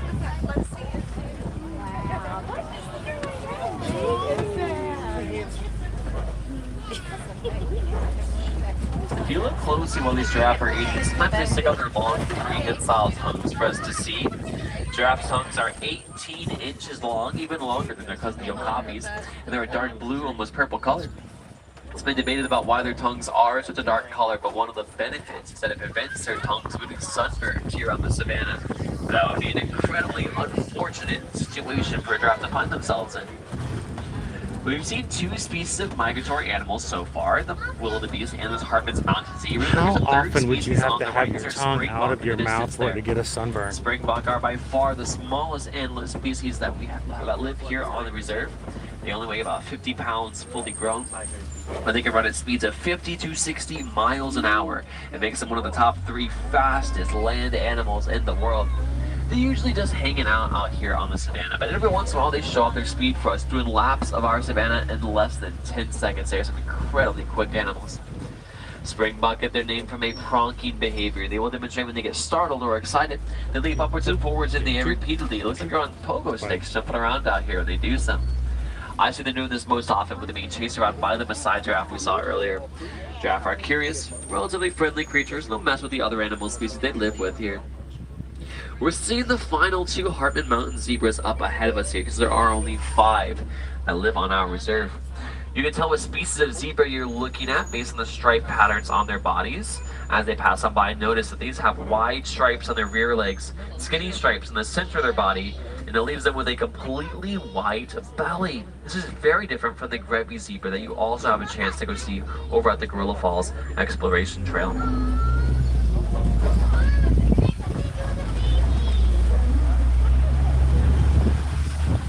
Up ahead though, friends, we are going to be heading into some elephant country. Keep your eyes open for any African elephants you might see on the right side of the truck. I did just catch a glimpse of one of their tusks behind these Welcome trees in, up Vicky. ahead. There's at least one, that there We're could be just more now near getting you. into elephant They can hide country. their surroundings incredibly well if they choose, despite their size, something they have in common with the hippos we saw earlier. So the elephants on the right, but on our left, these are some mandrills, a whole troop of them. Looks like we're seeing females and babies right now. Up on top, that's a little ivy. A little bit lower down, that is olive. They're both about a year old or so. There's a male in the area as well, but he's much larger than the females are. You know, but they both have red and blue colorations on their bodies. Think Rafiki from the Lion King. He's a male elephant. Excuse me, mandrill. But based on the size of the elephant you can see on our right, and the fact that it seems to be alone, I'd say this is most likely a male elephant are part of a matriarchal species. By the time that male elephants have reached maturity, if they have not already left their herds, they will be driven from them. While they are still relatively young, they can form bachelor herds together, but as they get older, they will break off and live on their own. The adult male elephant is a solitary, territorial creature. If you want to find out a little bit more about the male elephants that live here in our reserve, check out the very first episode of The Magic of Disney's Animal Kingdom. This is an 8-episode long series you can find on the Disney Plus streaming service. There's a lot of really cool behind-the-scenes footage and information about the animals that live all over the Walt Disney World Resort. Human encroachment on animal territory is a major threat to many of the animals you see here on the reserve, and this is especially true for the elephant. As farmers plant their crops closer and closer to elephant migratory patterns, elephants see this as an easy source of food. They'll come to eat the crops and trample the fields in the process, which leads to poaching by farmers looking to protect their livelihoods. So the Disney Conservation Fund has partnered with the Save the Elephants Foundation in Africa and used the novel fact that elephants are afraid of bees to develop bomas or living fences that will have beehives in them. Farmers can surround their fields with these bomas. The bees scare away the elephants. This saves the crops as well as the lives of the elephants, and farmers can then sell that honey as a secondary source of income. So it's a winning situation for all parties involved. Now you can tell that these are all African elephants because of their ears. Shaped a little bit like the continent of Africa, where you can find them in the wild, those ears are much larger than the ears of their Asian counterparts. Elephant ears have many different functions used for far more than just hearing. They can be used to display emotion between elephants and humans. And as they wave their large ears around, it creates a draft past their body. The wind comes by, cooling off the blood in those ears, keeping the whole animal cool. But the most famous ways that elephants have of cooling themselves down is by throwing dirt, sand, or other materials on their backs with their trunks. It acts like a natural sunscreen. It physically keeps the sun's rays off them, which is important. They have sensitive skin and are prone to getting sunburns, just like we are. Now we might see a few more of these elephants around these corners up ahead, but we are also going to be seeing a whole flamboyance of greater flamingo. Flamboyance is what you call a Got a group good of view of them flamingo. today, Happens Vicky, to be didn't my we? favorite word to describe a group of animals here on the reserve. Greater flamingo are the largest of all flamingo species, but they still only clock in at around 9 pounds, fully grown. They reach this size quickly, and around 2 months after hatching, and there are still some young ones here with the adults. hatched last spring. They're not quite a year old yet, so they still have those gray feathers on them and darker colored legs and beaks. It takes them 2 years to develop the full pink coloration they are so famous for. This comes from the food that they eat. These tiny briny shrimp that are high in beta-carotene. That's the compound that turns them that bright pink color. Even when they are fully colored in, they're never quite as vividly colored as a lesser flamingo. You can find living in the tree of life right in the center of the animal kingdom. They live over there near animals like red kangaroos and Asian small-clawed otters. And it's really easy to walk right by these animals if you do not know they are there. But now you do, friends. Check them out if you have a chance to today. The area of the savannah we've just entered into is a great place to look for some white rhinoceros. I haven't seen any around us yet, but we are seeing their handiwork here on our left, the effect they have on their environment. The rhinos that live here can be seen stomping and rolling around in this mud pit as a way of keeping themselves cool. The mud also keeps bugs and other insects from getting close to their skin and bothering them. Afterwards, they rub up against rocks and trees in the area, exfoliating their outer layer of skin, but also leaving mud everywhere that they go. They make quite a mess here on the savannah, but it's their calling card. Where go the rhinos, so goes the mud. There are some pretty interesting animals just around this corner. So We're looking for the rhinos a little bit further along into the and some savannah. cheetahs watching it off to the left side here on this hillside, as well as some of those white rhinoceros. It's nice when these cheetahs are moving pretty close to us, that way you can actually see them. When they disappear into the distance, they can absolutely, really disappear. They have fantastic camouflage. These are female ostriches we're seeing. They have gray feathers on their bodies. Males have black feathers on their bodies and the same white feathers on the tips of their wings. The white rhinoceros we're going to see coming up on the left side of the truck weighs 5,500 pounds, fully grown, almost twice the size of the black rhinoceros we saw earlier. Where black rhinos are solitary animals, white rhinos live in herds that we call crashes. There are 6 that we might have the opportunity to see here today. There's a few more cheetah on this hillside behind these trees on the left side of the truck there. These cheetah are just a bit far away to hear, but they meow and purr in the same way that house cats can. They can even mimic the sounds of birds they hear around themselves. This lures birds in close to their hiding places and makes them much easier prey. But despite these incredible vocal variations, they are incapable of roaring like this lion you can see on this rock spire of this copy to our left.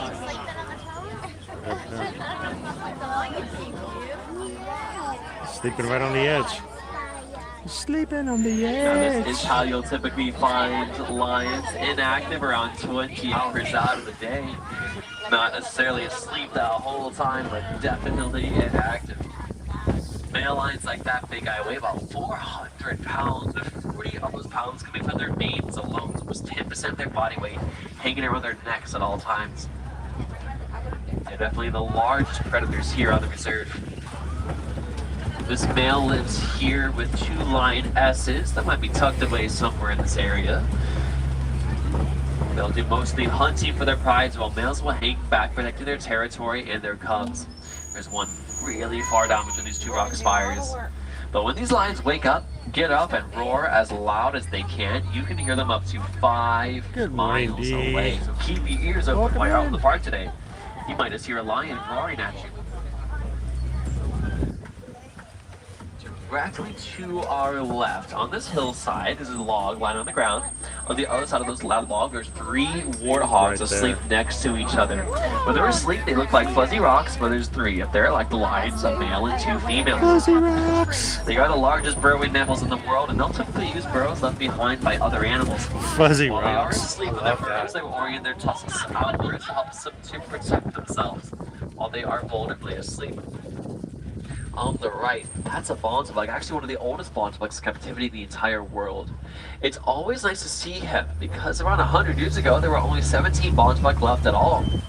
A single farmer in Central Africa was able to corral them up on his land and keep them safe, both from predators and from poachers. And that's why we're able to enjoy his presence here on the savannah today. This being said, we are now leaving the savannah behind us, and instead we're going to be heading through the Magadi Glen. This is the outskirts of the village of Harambe. That's where I picked you up at earlier, and that's where I'll be dropping you off at once more.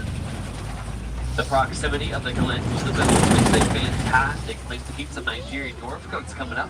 These are good domesticated animals that help the people of the village rely less That's on a the new wildlife baby in the area. Nigerian dwarf goats here lately too. The word dwarf in their name might clue you in that they're pretty small, and that they are, but look closely on that hill. Down close to us, actually, there's some brand new baby Nigerian dwarf goats that joined us here in the Glen a little over 2 weeks ago. Definitely the newest animals on our reserve. Look at the babies! Each mother goat gave birth for at least 2 of those babies, so imagine how small they must have been when they were first born only 2 months ago. They've already grown quite a lot in not very much time. I see them. Hey! Many of the animals we've been seeing here on our reserve are critically endangered in the wild. So the Disney Conservation Fund has worked very hard to increase the numbers of these animals both in the wild and on reserves such as this one.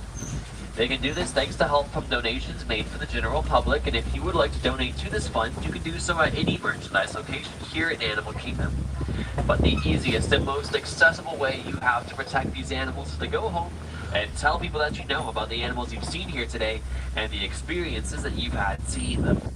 The more people that know about these animals, the more hands that are available to help protect them and their environments for the enjoyment of future generations. But these waterfalls do mean we are reaching the end of our safari tour. So please take this opportunity to look around and make sure you won't be leaving anything behind you on the truck. Things tend to fall out of bags and pockets on the bumpy roads of the reserve, and it's a long trek back to Africa if you forget something with us. If you want to see some more animals while you're still here in Africa, once again, I invite you to visit the Gorilla Falls Exploration Trail.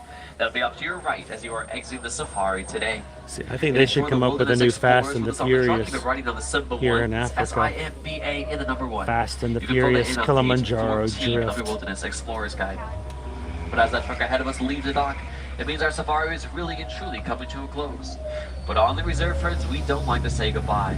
It's far too final and it's far too sad, so instead we say Kwaherini, which means to go well. So Kwaherini, friends, go well, go wild, and know the rest of your day here at Disney's Animal Kingdom will come visit us again sometime. The animals make sure that no 2 safaris are ever the same. Now, my friends on the right, watch your hands, arms, feet, and legs, leave door slide open, watch your head, and watch your step as you step down from the truck. But most importantly, friends, have a fantastic day out there. Kwaherini, and thanks for visiting. Kwaherini. Oh no. Wow.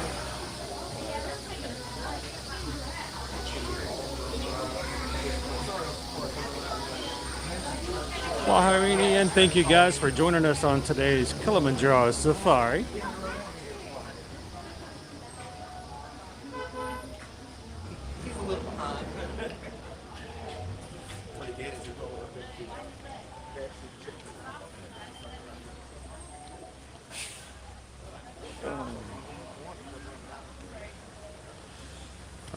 Since we don't have, we only have one washing machine at our hotel, and it always seems to have somebody using it.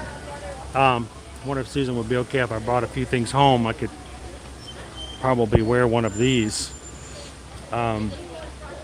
tomorrow at Universal for Mardi Gras. Maybe some socks, a pair of shorts, maybe.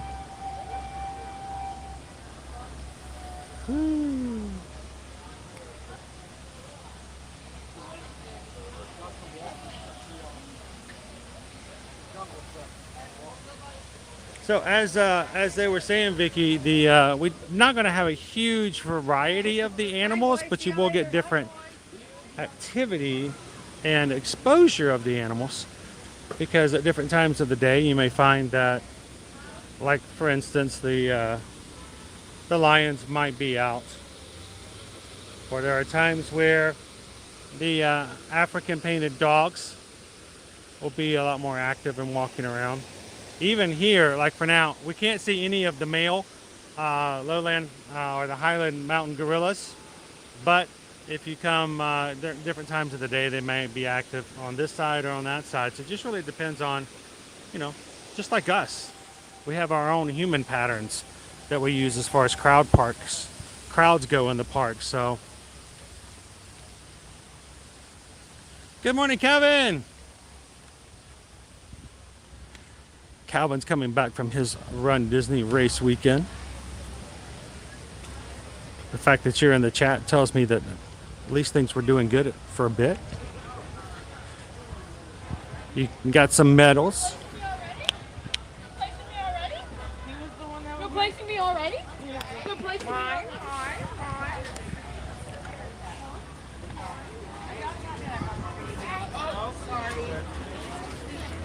I'm gonna hydrate a little bit here.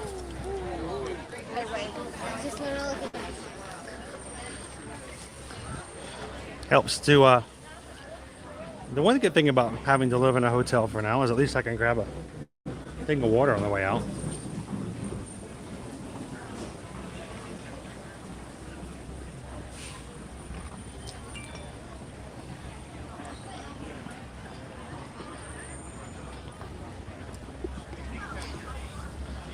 Hydrated. Achievement unlocked.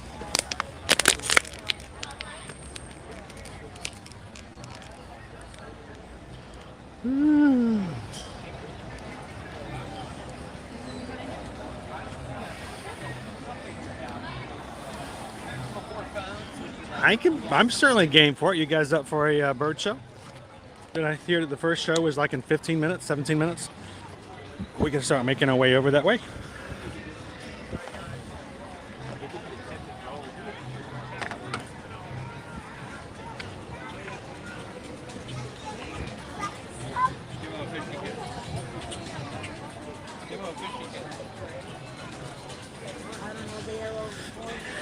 And if you guys are joining us for the very first time today, welcome in.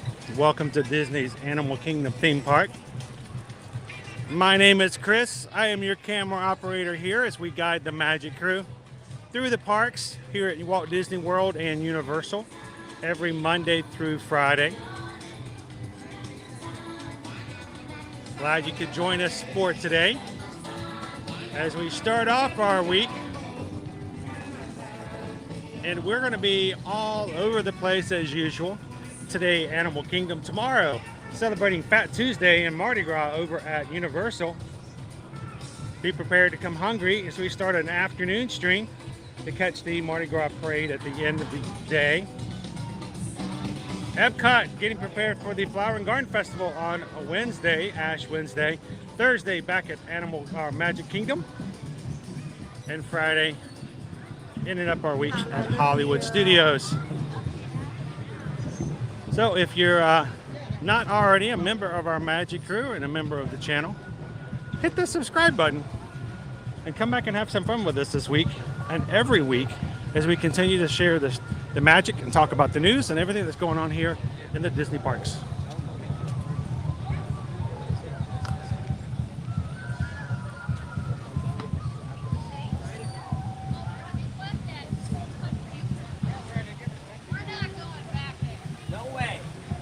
Honey says Italian definitely will be ready to celebrate tomorrow. So Wednesday is actually I think it's Read Across America Day. So it's we were contemplating going to Islands of Adventure because, you know, the Seuss Land is there, Seuss Landing. But we'll have to do some reading at Epcot.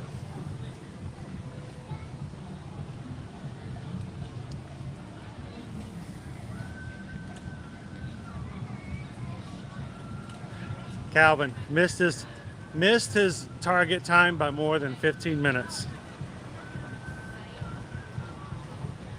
And you're still an amazing role model for everyone, so we won't let you get yourself down about that.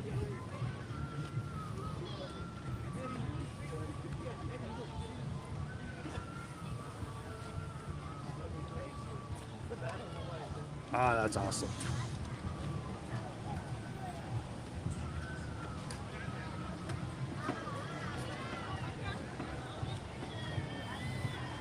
So Lauren, our Zoom call is actually going to be, I think it's actually going to be the following week. So we're going to have our Zoom call for our patrons over on Patreon. Our next Zoom call should be the 8th, I think is what it's scheduled for. I'll send out the details and make sure we put it on the group so everybody can see it. You are one of our patrons. Thank you guys so much for supporting us on a regular basis so that we can continue to stream and do what we do. Thank you guys so much for that. And we will be having our Zoom call. Everyone is invited to join.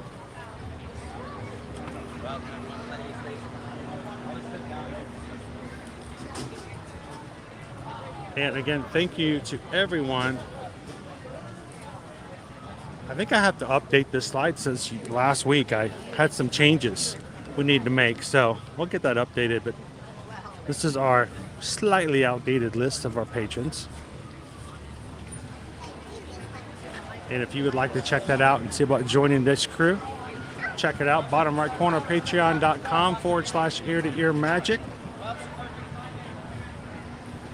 Love to have you guys join us and take a look at that.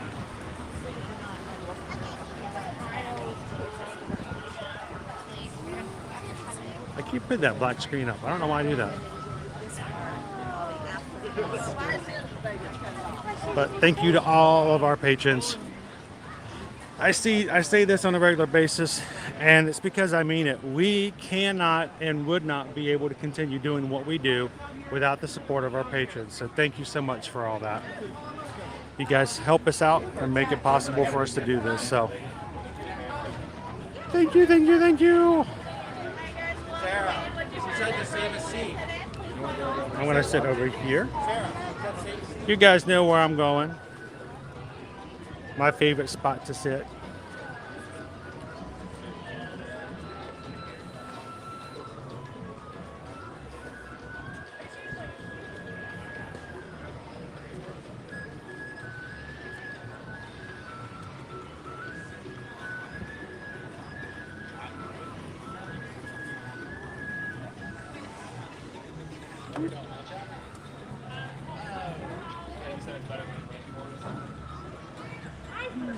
So, have you guys seen this show before? You have? So I was going to say, if I wasn't, I was going to let you know if you hadn't. There's going to be an owl flying over our heads, one part of the show. So, we'd always try to grab this spot because it's a good spot. They usually fly right over your camera. So, you like owls? They're pretty cool. They'll just fly. You won't, if you close your eyes, you won't even hear him. He's that quiet. It's crazy.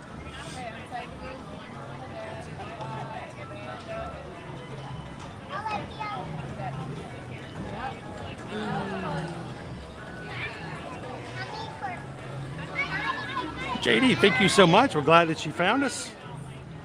Welcome in. My friends on this side of the theater, slide all the way down your road. Slide all the way down. The other way? Yep, slide all the way down, guys. Slide all the way down. We need everybody to That way? slide in. Slide in. Here, I'm going to jump up in this way then.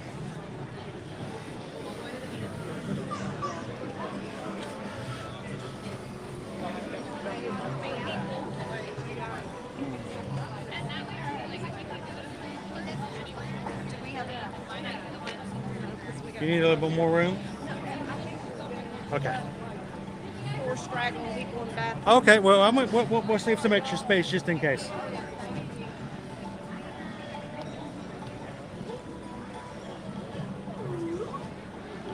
And at this point, we are 7,869 members of our crew strong on the channel. 131 away from hitting 8,000. I'm still continually blown away how we have continually grown as a strong group, as a community.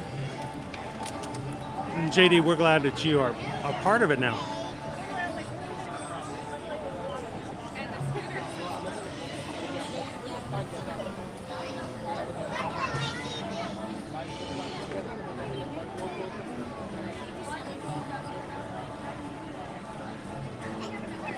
I'm looking forward to getting into the food and trying some stuff. You know what it is. It's all about the food, right? All about the foods. Good morning, Catherine. Good to see you. Happy Monday, Catherine. We got a bird show starting here in about 9 minutes.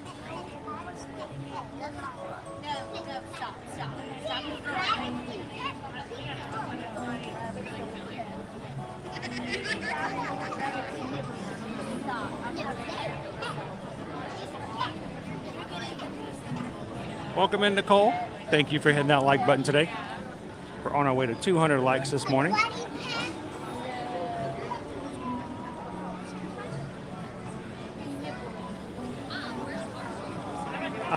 Mohammed, so whose castle is it? This is the bird's castle. They're just winging it. Morning, Walt. Good to see you. Oh, go right ahead. We're live. We get all kinds of stuff. We can't. No problem.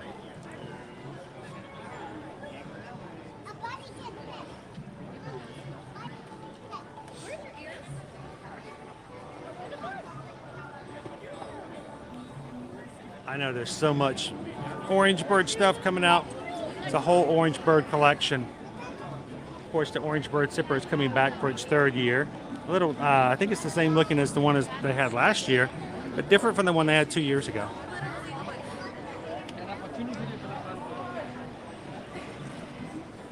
For the dreaded birds. The owl will fly over, Catherine.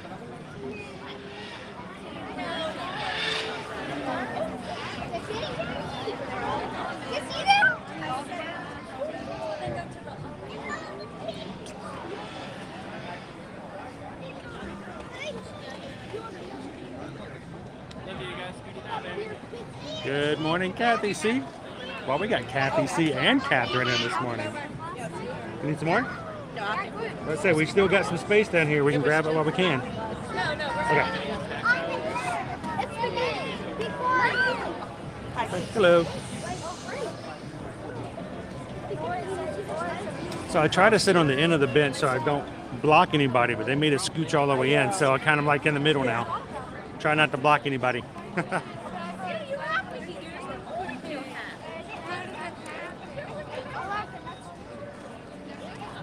I know there's lots of people lately, I've heard, getting that call back to work.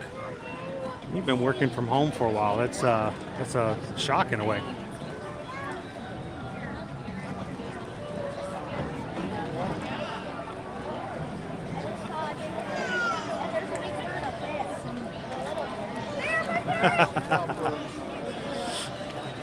Yeah, Lauren refers to Animal Kingdom theme park as exposure therapy park.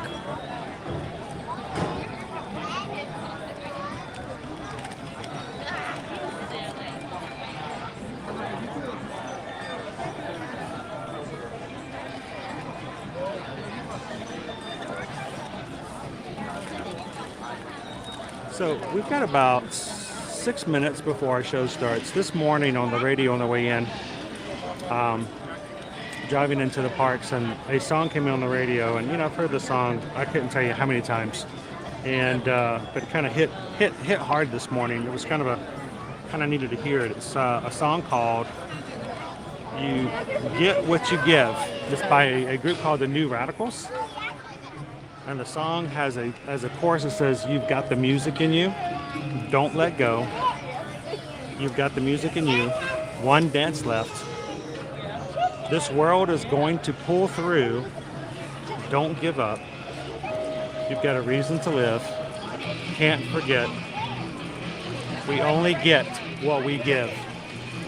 So, I've heard this song countless number of times, but I think today it really had a huge meaning for us, at least for me. Don't give up. You only get what you give, so continue to fight, continue to push through, keep swimming, and thank you guys for giving us the opportunity to share what we do here at Disney and Universal. Chicken's going to change the radio again, isn't he? Did you see the man with the pole? He just couldn't see that there so that the boats would go in there.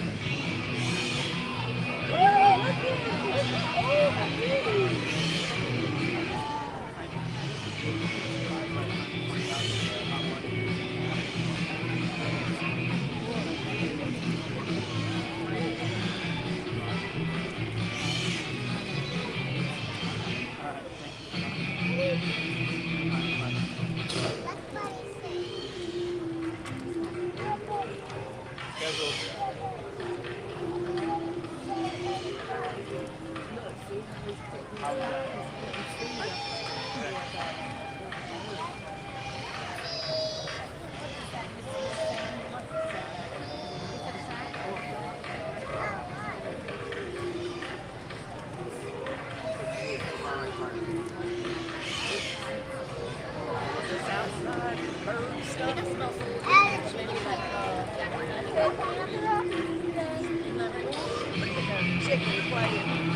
He wants that music on.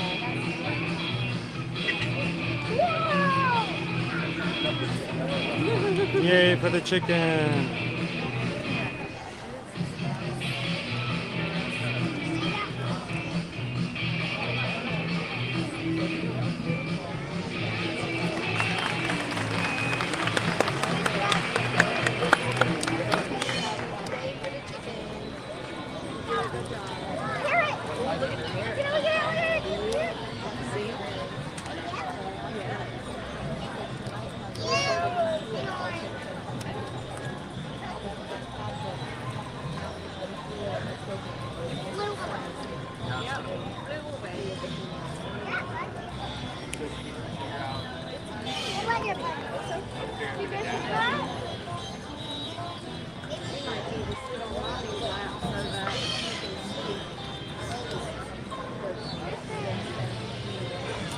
About 3 minutes left before our bird encounter show today.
Okay, let's do this one.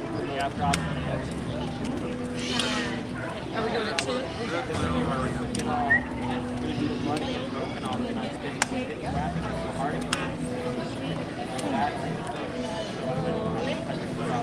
Pat it and mark it with heat. No, it's heat. Okay.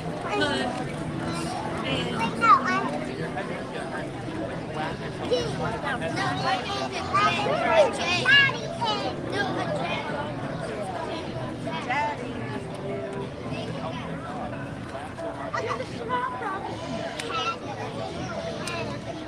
maybe they're gonna put face.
That's weird to have a show actually start a little bit late. They've got an animal back there that goes, nope, don't want to do it. Nope, you can't make me. Would you do it for a Scooby snack? Okay.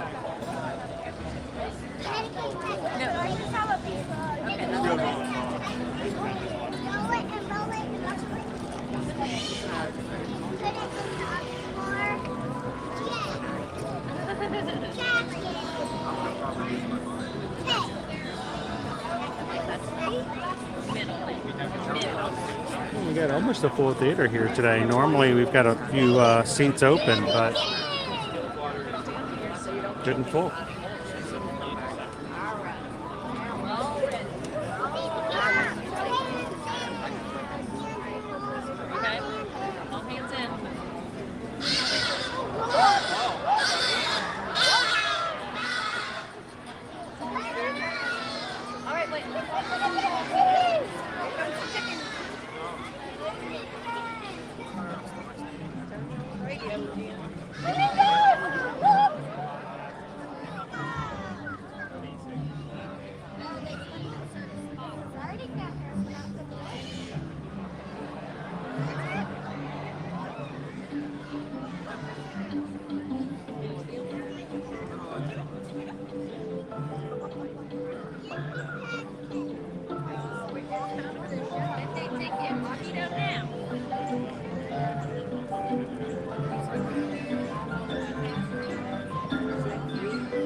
Gonna pick up that bottle.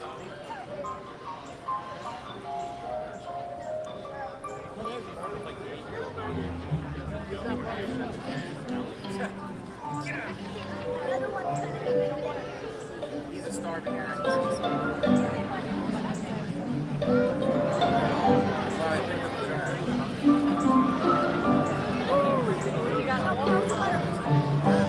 Picked up the plastic bottle. Puts it in the recycle bin.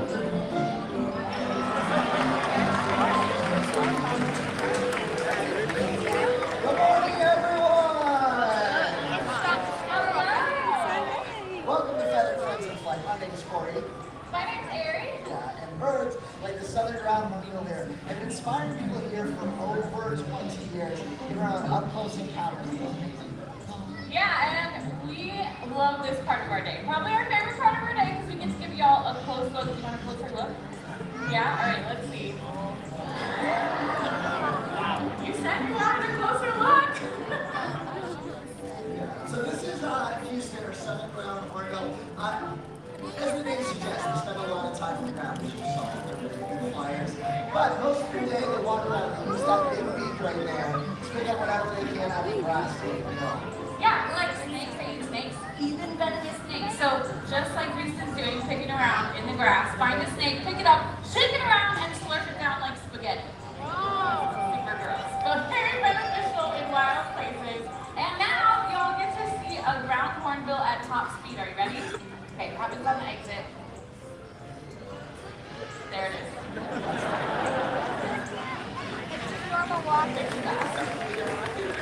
Oh, there's a fast bird. Yeah, you know, Erin and I are part of a whole team of people who love coming out here and sharing these amazing birds. All the adaptations make them special.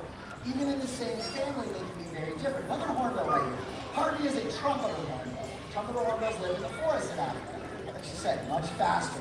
You need to be fast to maneuverable to dive in and around what a tree is. Yes, and we've been working on something with this bird to demonstrate exactly that. But I need the help of 2 volunteers from the same party who want to get a really, really close look at this bird.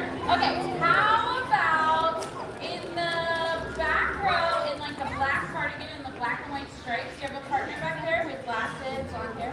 Yeah, you 2 are going to stand up, and then right here in the front, you have the black shirt. Do you have a partner as well with the sunglasses on your hat? Okay, so what we're going to do is we're going to try to line up these hoops. So you're going to stand up. You're going to make a hoop with your arms. Just like this, face each other. Yep, and then what you're going to see is this bird will fly from shoulders and through the hoop. Yeah, you guys are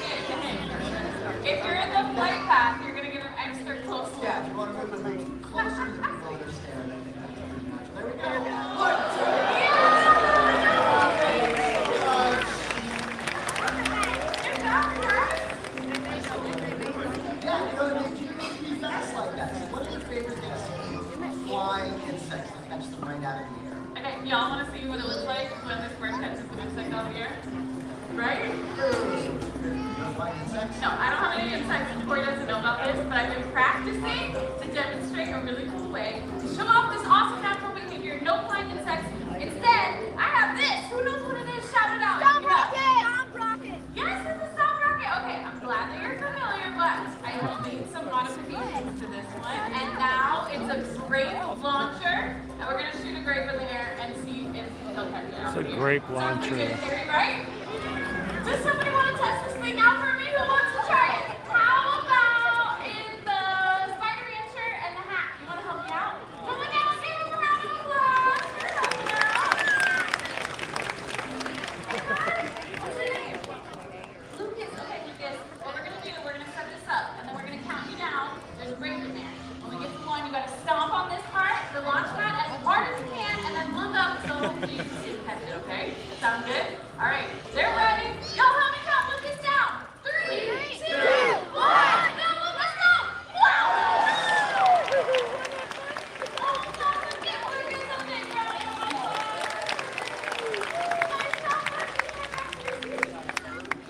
The front row is not sure about it.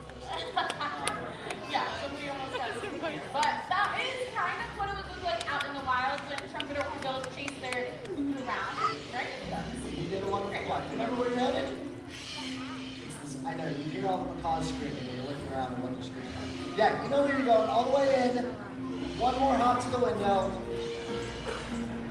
Yeah, it's the one, and then last. Harambee, our trumpeter hornbill. Yeah, very smart bird, but even smarter than that. Crows and ravens are some of the smartest birds in the world. This is Walker. He's a pied bird. Yeah, that's right. And to demonstrate how smart Walker is, I need the help of an adult volunteer out there this time. An adult who has a dollar bill. Yeah. All the hands are down. Yeah. I know. Okay, a dollar bill. How about in the purple? Right here. You have a dollar bill? It's hard to find somebody at Disney still has money left. Stay there. 2020 happens. Everything's delivered now. Yeah. Okay, you're going to get that dollar out. You'll stand up, and you're going to hold your dollar straight out to your side like this. That is perfect. And then Walker, let's show off what we do when we find money out there. You see money? It's out in the audience. There you go. You fly out. You rock it. You bring it up.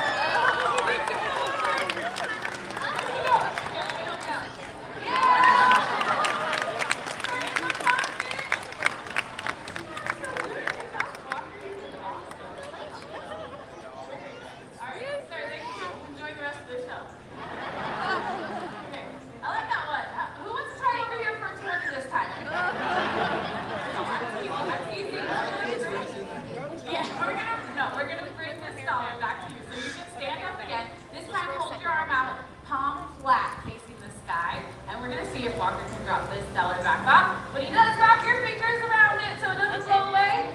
Nice job! Yay!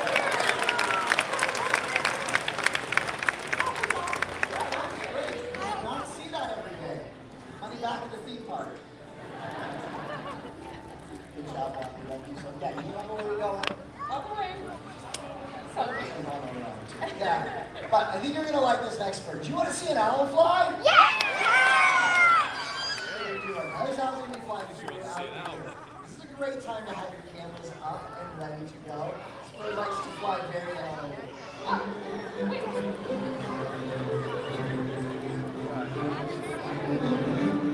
that is not an owl.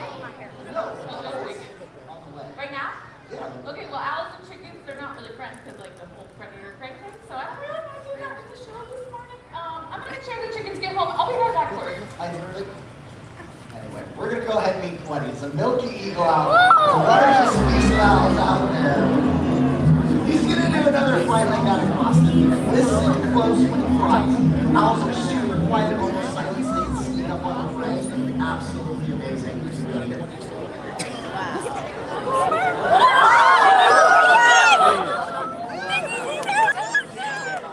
You know that silent flight, you might have that camouflage pattern where it's owls. Excellent, excellent.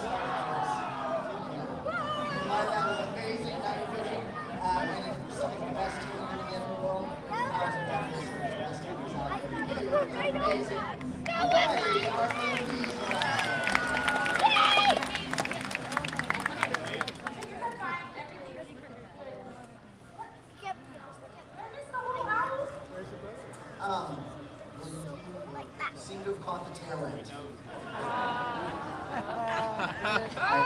I understand. Okay. I'm sorry I missed it, but did you tell them all the cool things about owls? Yeah, I mean, it talks a lot about how they hunt and everything. But here's the thing.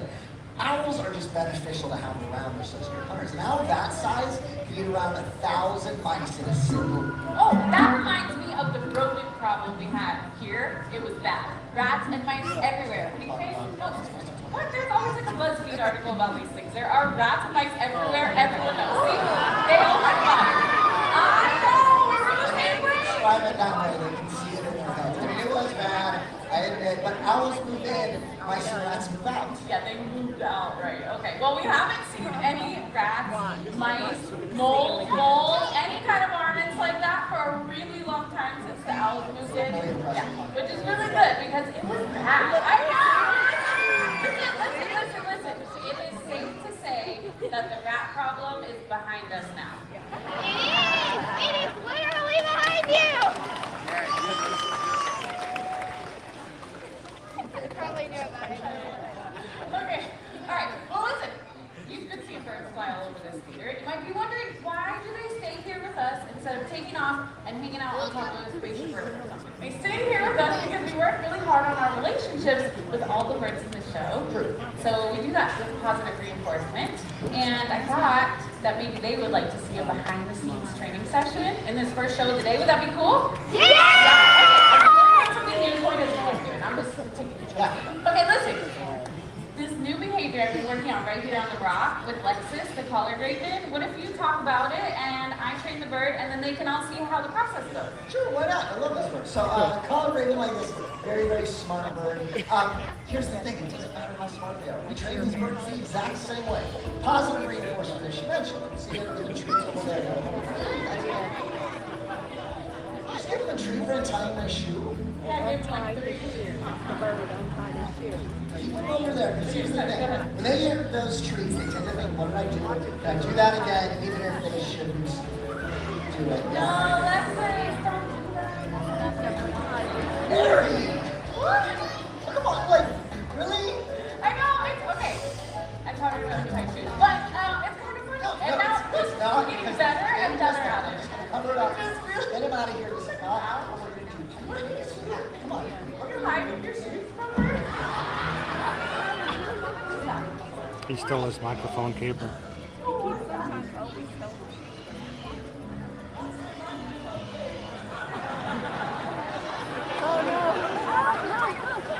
That was your microphone cable?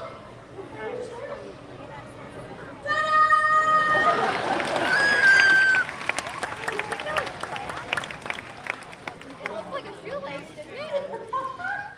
Okay. You guys picked a really good show to come and see. Alright, oh, perfect. Jerry is our scout type. Everybody say hi, Jerry. Okay, Jerry, we know what to do. What do we do? Jerry knows all what to do. What? Oh, we have an extra mic. Okay. Wait, no, somebody can just bring it out. I'll talk. The next bird is like a 2-person thing. Corey, hold on. Wait, I need you for the second. There. Okay.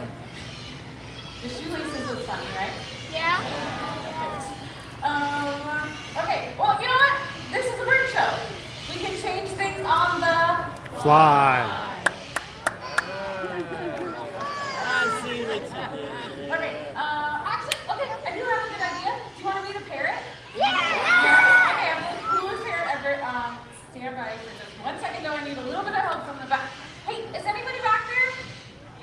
Oh, Ellen, can you bring Casper out, like, right now, please? Yeah, okay, thank you. All right, Ellen's gonna help me out. We were gonna meet Groucho a little bit later. We're just switch things up, so we'll see if we can get him out now. But listen, there are a lot of birds that can copy and mimic all kinds of sounds that they hear in the environment around them. And ravens like Lexus, crows like Walker, really good at mimicking. A lot of people don't realize that. Pretty cool. But anyways, the birds that are famous for being able to mimic sounds are what kind of birds? Parrots! Thank you, Alex, and then you dropped out. That's right. Parrots are well known for this because when they live in the home with us, they tend to copy all the sounds they hear around the house. And if you want to hear Groucho, I'm going to need a microphone. And let's see, Groucho, I'm gonna give everybody a great big hello. There we go. Very good, right? So all parrots have this ability to copy sounds that they hear, but most parrots never choose to say anything that sounds like people talking. Groucho's the exception to the rule. He's lived around people his whole life. He's called a yellow-naped Amazon parrot, and he's learned to take this mimicry thing to a whole new level. Do you want to show off for everybody? You got an itch? All right, are you ready? Hey, I'm over here. Hello. Hi. Hey, Groucho. Hi. Do you want to come over here? Can we show off? Are you ready? Here we go.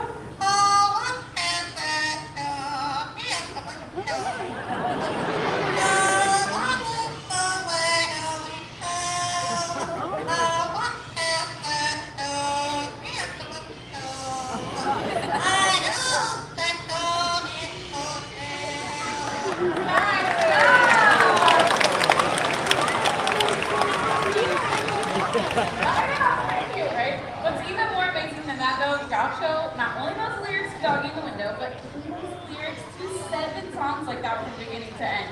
Thank you, Minnie. Yeah! Groucho, they're being really sweet. Can we do something special? Do you want to give everybody out there a great big kiss?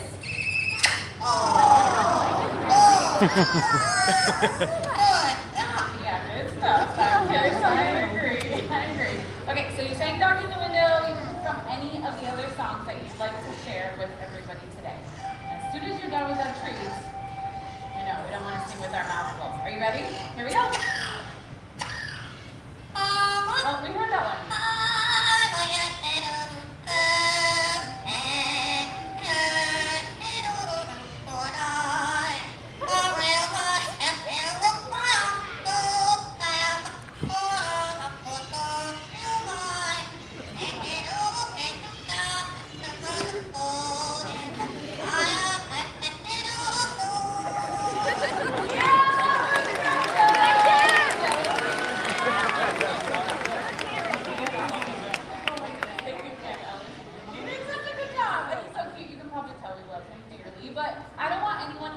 Groucho and then feel like today you're really inspired to go to the pet store looking for a parrot like him. Listen, parrots make some of the most challenging pets you could ever bring in your home, and parrots like him really don't exist. He's 1 in a million, maybe 1 in 10 million, but he's pretty special. Hi. You have a microphone! Microphone And you're works. back! I'm so glad you came back. Okay, so did you hear Groucho singing? I can hear him singing. Yeah, we were just talking about he did a great job, but I didn't want anyone to feel like now they should go buy a parrot, because they're really difficult in the home, right? Yeah, absolutely. Even parrots that size, they still bite really hard. They scream incredibly loud. They're also a huge commitment. A bird like that could live to be 50 years, maybe even longer than that. Yeah, it's a huge commitment. Okay, so I switched up the show, and I bet you have a plan. Yeah, you know what? I thought Groucho was a good idea. Smallest bird here. How about something a little bit bigger? Okay, we have a lot of big birds. What do you think?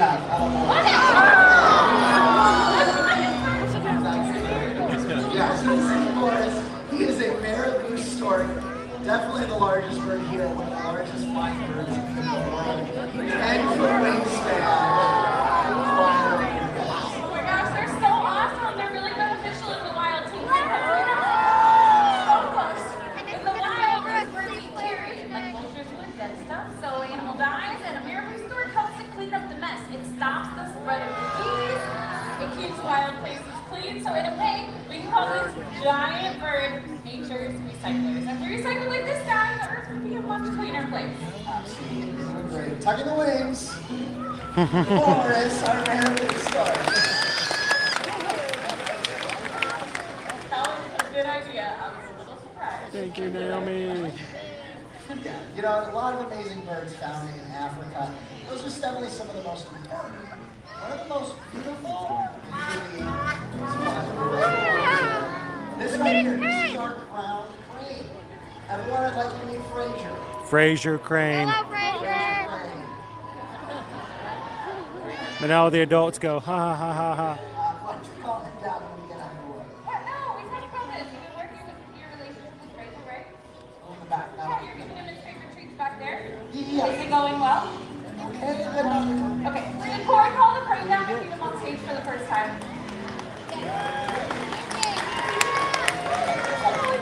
Corey's been working really hard on that positive relationship. Like we were talking about when I was training Lexus, And really, it's the foundation to all of our training programs is building up a lot of trust between us and the birds. So this flight takes a lot of trust, right? For that crane to fly all the way over everybody in this section down to stage. So Corey's been working on that trust building.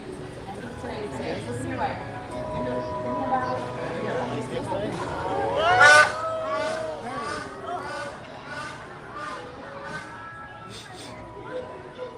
Okay. Yes, nice. No, wait. Oh, okay. I have an idea. I forgot. I have something to help you with the crane, and it's, I put it behind the rock. Boom, boom. So crown cranes, they get their name from the crown of golden feathers on top of their head. And to help you make like a crane connection, I got you your very own crown of golden feathers. Good, right? Yeah.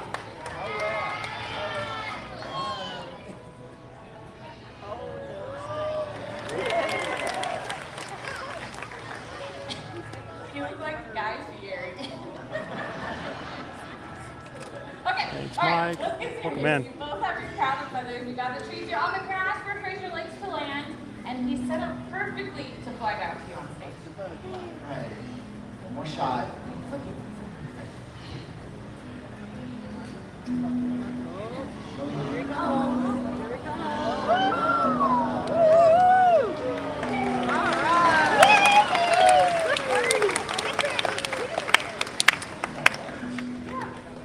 Wait, did you really think it was the hat? Was it the hat? I think your reviews are mixed. But I think what really paid off is all the work that you've been doing building that strong relationship. You got to meet him on stage for the first time today. Did a great job. Fraser Crane, everyone. You can do this. I'll keep it right here. Okay, I know that was a little silly, but it goes to show how important our relationships are with the birds. It helps us to share them with all of you every single day. And it really goes a step beyond that. The relationship that all of us have with the natural environment around us is extremely important. We impact the environment every single day. Yeah, absolutely. You know, there's a wonderful example of how we can help these birds. The next one. Symbol of pride for the United States of America.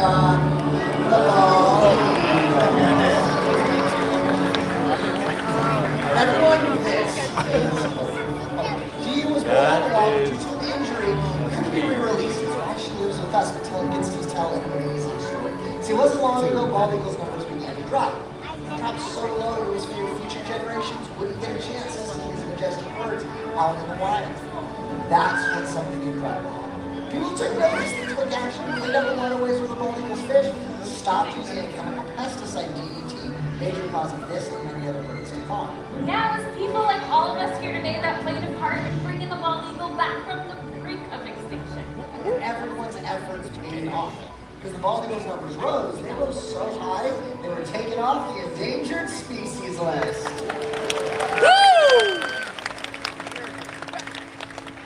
Hope here is an amazing example of power we all have to help protect wildlife all over the world. Yeah, it is a wonderful conservation success story, but we can't forget there are many birds in wild places that still desperately need our help. And we can make a difference. We did it for bald eagles, we can do it for birds like this. This is Zelda, and she's a blue-throated macaw. Blue-throated macaw is the rarest species of macaw out in the wild. They're only found in Bolivia. There's less than 300 individuals still out there. Yeah, that number is pretty shocking, but not all bad news. We're working with an amazing organization called the World Parrot Trust. It hopes to release blue-throated macaws into wild places so they can join up with the wild population, and one day we might get the chance to see skies filled with blue-throated macaws. That would be an incredible sight to see. But it doesn't end there. There's so many other birds you can go on and read about, like the Harambee House, one of the most powerful predatory birds in the world. This is Sam. And all those blue-throated macaws, hopefully only go to blue, see so many reasons to go outside, explore, and have your own adventures. All of us up here, especially our feather friends, would like to be ambassadors. May your hearts take flight and your spirits soar forever. Namaste.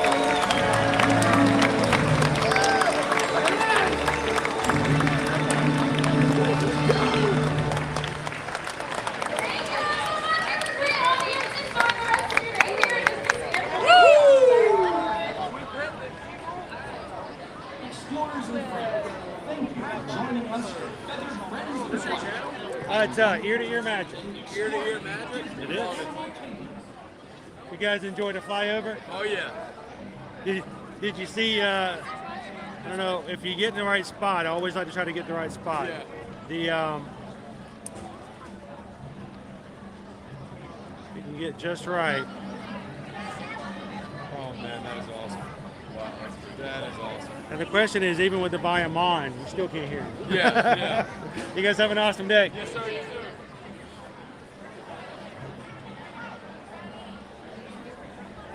So that was the Birds of Flight show here at Animal Kingdom. Thank you guys for joining us. You have an awesome day so far today. Beautiful day in the park. Our clouds are starting to burn off a little bit, starting to have a little blue shine through. This afternoon we are expecting showers at about a 50% chance of happening.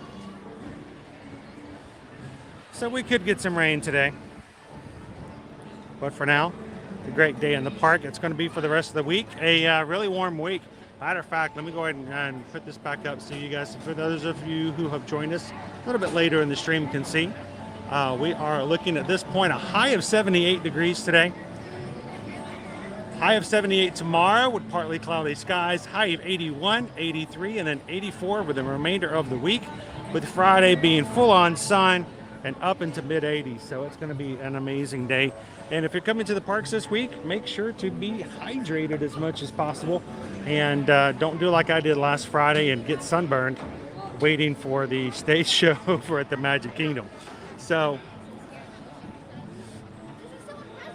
a lot of stuff happening this week, and we are excited about getting back and getting into a ongoing schedule with everything we do in here in the parks. Matter of fact, this week's schedule, we are here in Animal Kingdom today. Tomorrow we're going to be celebrating Fat Tuesday and Mardi Gras over at Universal Studios, Florida. So we'll be a little bit later show and a live stream for tomorrow afternoon. We will not be on first thing in the morning. In the middle of the day, middle of the week on Wednesday, we'll be at Epcot for the first day of the Flower and Garden Festival. Thursday at the Magic Kingdom, and in and out a week at Hollywood Studios on Friday. So we would love for you guys to join us. And if you're watching for the very first time, hit that subscribe button and hit the bell notification. So anytime you turn on YouTube, you can come and hang out with us in the parks each and every week. Glad you guys could join us. And if you're looking to travel to Disney or Universal on a future vacation, and you're looking for somebody who can help you out with no additional cost out of your own pocket, contact us. Susan and I are Travelmation travel agents. We would love to help you in planning your travel. That's how we do and take care of our family. So as travel is coming back, as more and more people are feeling comfortable with travel again, we would love to help you make that possible. So contact us at chrisedwards at travelmation.net and CC Susan Edwards at travelmation.net. Let us help you plan and book your Disney, Universal, cruise, or all-inclusive travel coming in 2022 and 2023.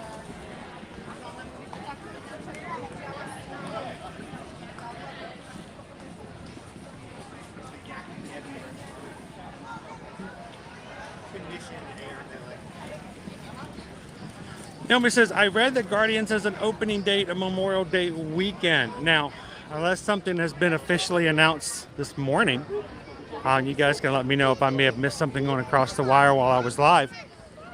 There was an incident this past week where an executive was riding the Guardians of the Galaxy. So obviously the ride is operational if somehow he was riding it. But he was riding it this past week and then put a tweet up on his Twitter account and said, just rode Guardians of the Galaxy. Great ride. You're going to love it. And you guests can start enjoying it Memorial Day weekend. And then minutes later, the tweet was taken down. So unless something's changed, there hasn't been an official announcement. And we can't 100% guarantee that that executive knew what he was talking about. So we don't know. All I know right now is that it's summer of 2022. It'd be great if it was Memorial Day weekend, though. Good morning, DBC Kev. 16 days until Polynesian studio trip. Be here in right in the middle of the March. Awesome.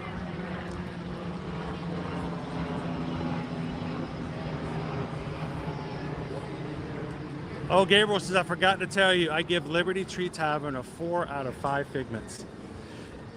Gabe and Jill got a chance to try it out for the first time on Friday. I'm glad you guys had a good experience. We've always had a pretty positive eating experience there. Now, here's the food. It's not necessarily exotic. It's not something that will like, oh my gosh, I've never heard of this. Cranberries and Gouda cheese popped on top of a piece of bacon and then swirled around with apple bits. No, you know, none of that kind of crazy stuff. But it's all comfort food. And Susan really likes it because there's a lot of gluten-free options there. So I'm glad you guys enjoyed it as well. Yeah, that's coffee.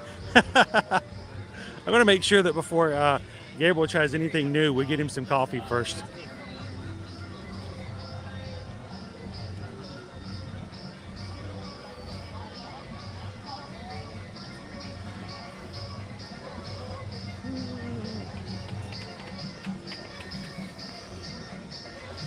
Jumbo, and welcome in, Kadani Sean. Welcome to AK. How you guys doing this Monday?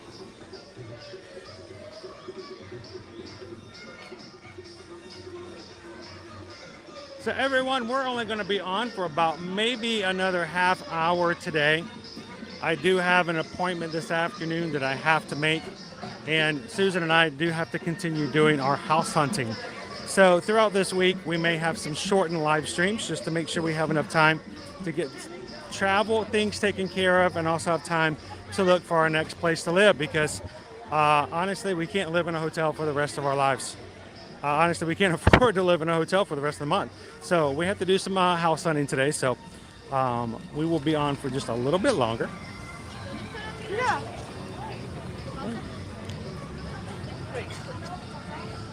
Oh, it's comfort food all day long. Oh, yes. Exactly. It's like Thanksgiving every day of the year. I would never turn down a meal there. It's good.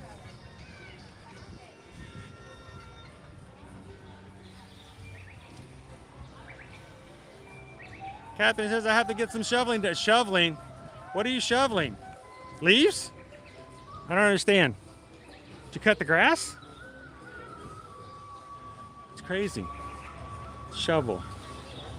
Some dirt? Catherine, thank you so much for popping in today. It's good to see you. And we met some lovely people today in line for Kilimanjaro Safaris, and they said that their second favorite ride is Expedition Everest. And unfortunately, that of course is closed. Expedition Everest right now will be closed until about mid-April. So the middle of April. So it's going to be a while before it opens back up. And we're hoping we get to see some really cool changes when we get back. Maybe something gets upgraded, something gets added. Maybe we'll get some new grass, or who knows what we'll find. But mid-April, so if you're coming back anytime in the next 6 to 7 weeks, you need to prepare yourself mentally for not being able to head to the Forbidden Mountain. The Yeti's in there. He's recuperating.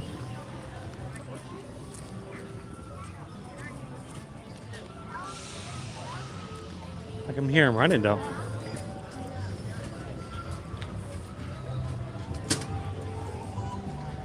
I hear the hydraulic system being tested.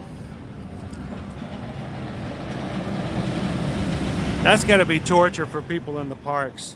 They can hear the track being run and being tested, but yet it's still listed as being closed. There it goes.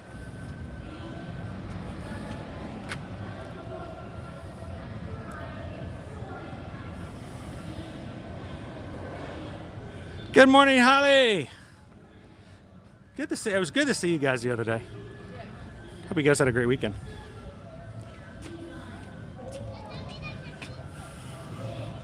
Thank you, Honey Bear. Appreciate it, Gina.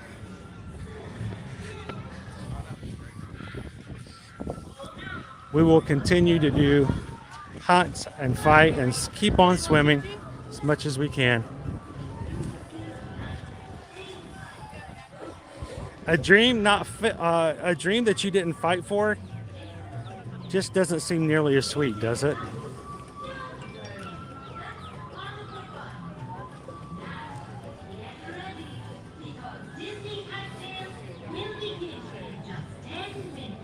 "10 minutes Disney Kite-tails."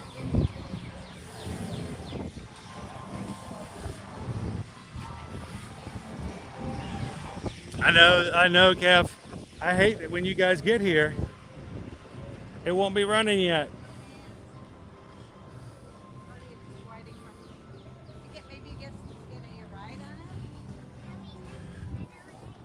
Bailey, thank you so much. Boom, boom, boom, boom. We just got a PayPal. We just got a PayPal. We just got a PayPal from my friend Bailey. Pip tipped $10 says, "Thank you so much for the streams. Best of luck with the house search. You get what you give, and you guys certainly give happiness and positivity." Thank you so much. Like I said, it was something that was what I needed to hear this morning on the way in. And it's funny how many times, hundreds and hundreds of times, I've heard that song, and it never really did speak to me. But today, it just was something I needed to hear. And thank you so much, Bailey, for the PayPal and for your support of the channel. Thank you so much, guys.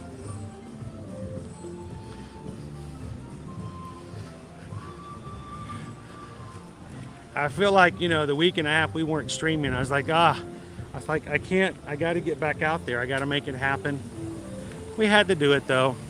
But it's good to be back in.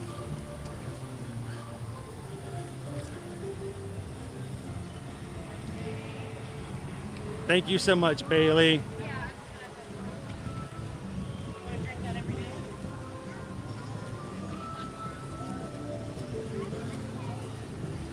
Kind of got off track there a little bit, Sarah, but okay.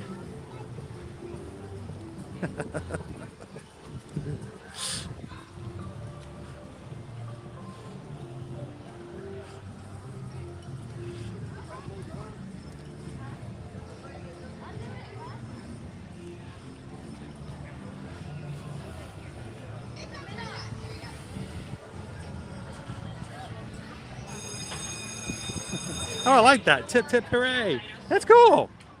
It's the first time I've ever heard that one. It just comes from the idea that's the first time, and it really was the first time we had set up PayPal, and it was really weird. I've never been one to have something like that before. I'm still really awkward for me when people give donations and tips, because it's something that really does help us, but it just feels odd to receive it. But the first time one came in, that's kind of what I felt like, is that moment that something came in Blue's Clues. We just got a letter. I kind of adopted that. So if you hear it on anybody else's channel, you at least know where it came from first, right?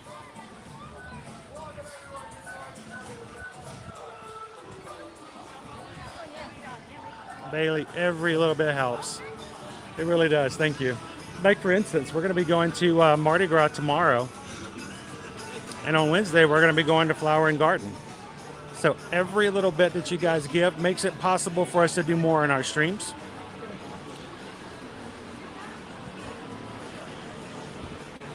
So thank you guys so much for everything you guys do.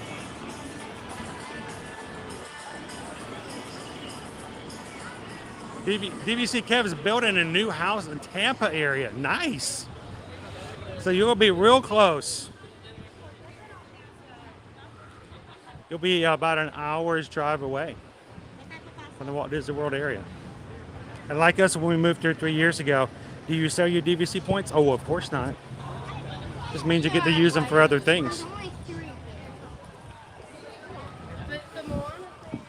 Mini 422, what does Disney do for Easter? Now, I don't know all of the details as of yet, and I don't know if all of these will be coming back.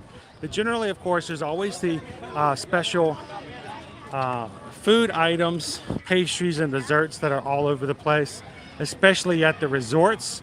You should get special cupcakes and things like that.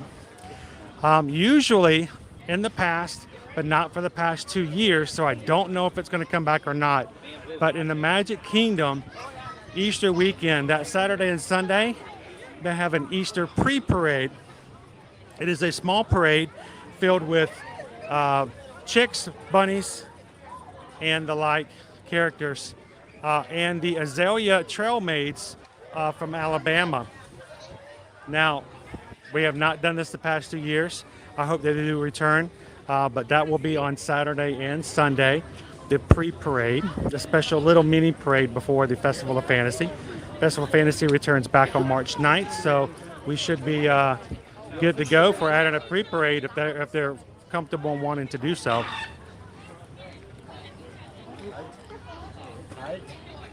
And then also around most of the resorts, especially the deluxe resorts that are near the Magic Kingdom, there'll be some special characters dressed up for Easter. So look for them to get some Easter meet and greets and some cool pictures.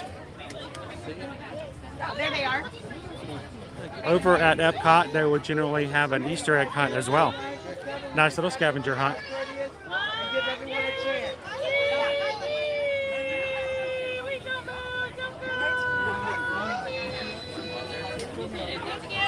Thank you so much. Oh, you're fine. Thank you, Kira. Thank you for thinking about us, guys. It means a lot to us. I'm going to stand to the side so everybody else can get a chance.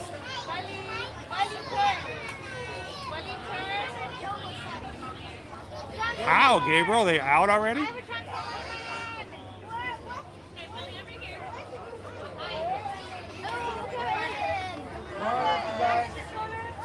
John.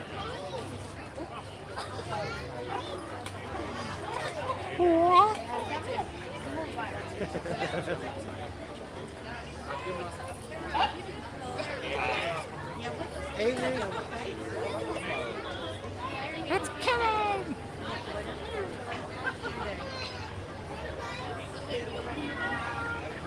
Getting pictures with everybody. Hey guys, come on up. You can come on this side. I can get a family on this side. You don't have to be in the middle. Family on either side. Stay right here. It is DVC Cav. It is extremely. Hey, good morning. It's extremely tight. The whole reason, the entire reason that we're in this situation is because the rent at our previous rental was being raised by 20%. Because rent rates are going up crazy.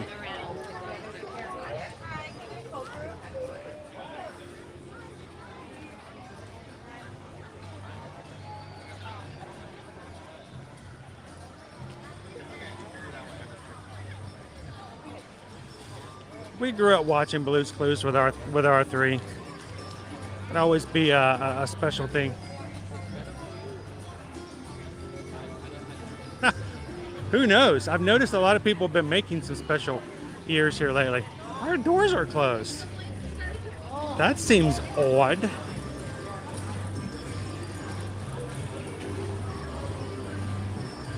It's weird that they have certain doors closed. Chill says yes, they are out. We'll have to keep a lookout for them. Of course, we're gonna be at Universal tomorrow, so I'll be in full Mardi Gras mode today or tomorrow.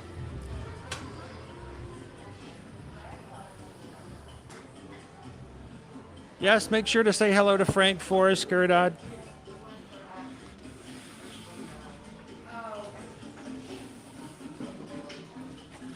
I believe I'm looking to see if they have the Steamboat Willie. I think they do. The Steamboat Willie, new arrival, just came out this past week.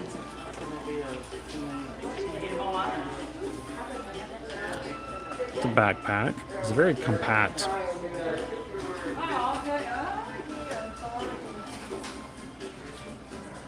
So I'm assuming that there's been a lot of topiaries out.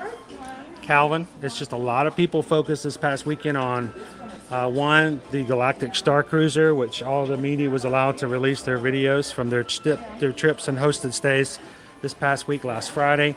Of course, the Princess Run this weekend. So I kind of wish I could have got that a little earlier for the topiaries, but learn to take our time on things, you know? It's just us. It's just myself and Susan. We don't have a team. We don't have a whole staff working for us. So we have to learn to do things in its own time.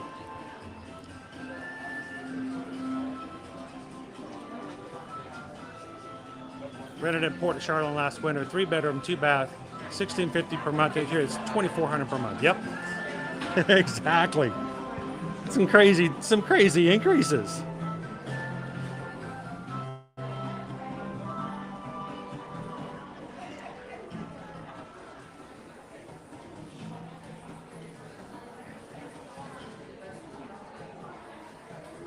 I love that. I should have your own personal shopper. Get me one before our next trip. Yes, we don't do any personal shopping, but we do know a personal shopper if you guys would like some help with getting items. We don't get any kickbacks. We just let you know who they are. We can't do personal shopping. You gotta stick with a certain number of things, and it's just a lot too much to take on. So besides, it's a lot easier for me to tell you what things are like, and I don't have to worry about buying them. I can just say, hey, that's cool, and then walk away. Like this one. I like this one. It's black and gray. I can't wear this one, but it's cool looking to me. I like it. Susan goes, but it's very, I don't even know, the word masculine is not the word I'm looking for. It's not really masculine, but it's something that I could wear. I would feel comfortable with. But you know what? That time has passed. I can't wear that now. We're going to be up into the 80s again starting this week. So that period's gone. The only one I could wear would be this one. This is the light one, the light spirit jersey. It's very thin. One of these days I'll get myself a stitch jersey.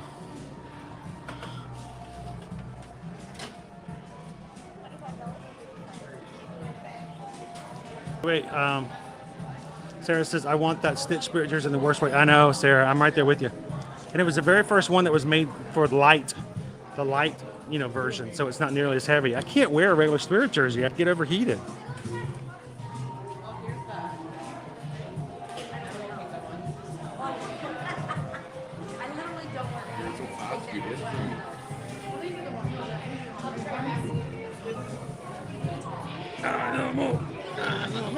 Hey.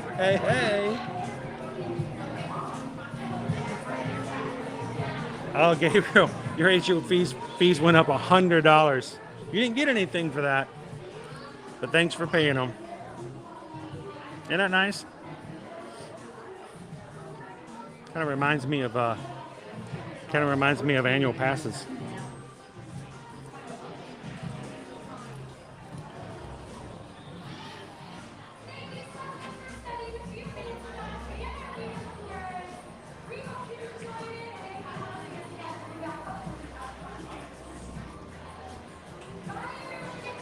I agree, Naomi. They need to make more of them because I would love to have spirit jerseys. They're too heavy for me. I would get overheated. We got a little bit of a lag. Yeah, we're inside. I figured it might do it a little bit. Oh, look!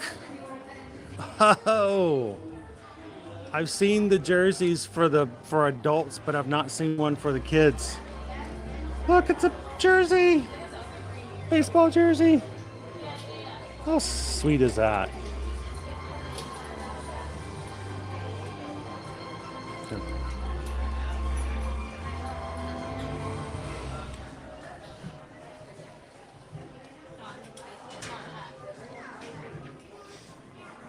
Is it scary that a pair of infant Disney shoes costs more than the shoes I'm wearing on my feet?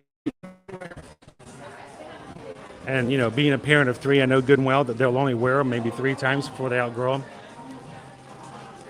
These are your weighted plushes.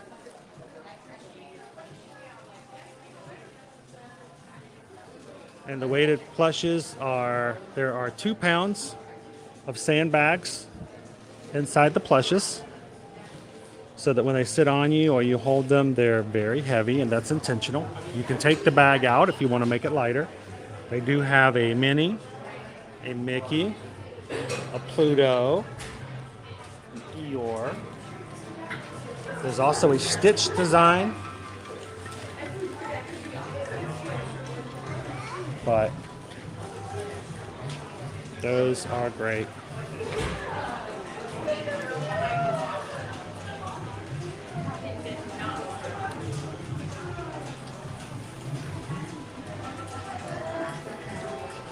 They have the, you know, there's the Stitch. There's the Stitch one we was talking about right there. The Stitch weighted plush.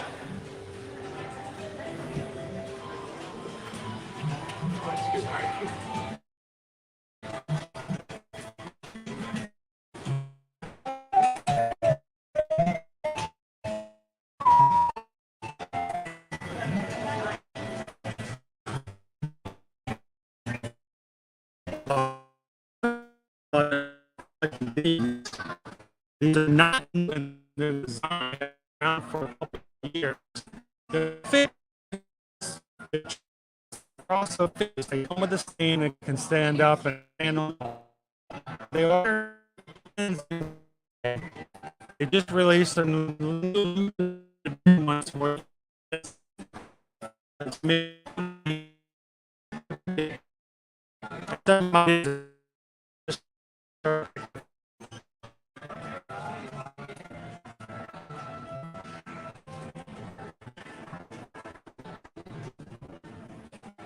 had a lot.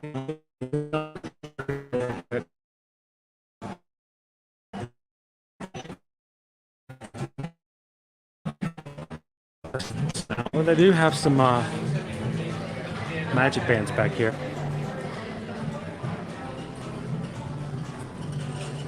I see the Valentine's Day. They have Valentine's Day magic bands. And they have a green one. I don't recognize that one off the top of my head.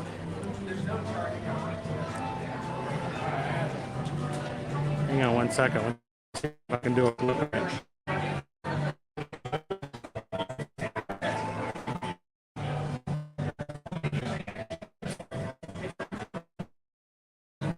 Time.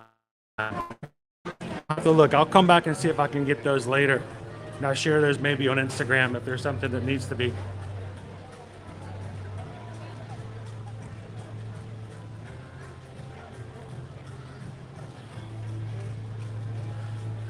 All right, we're back outside. How is that? Better video? Better audio?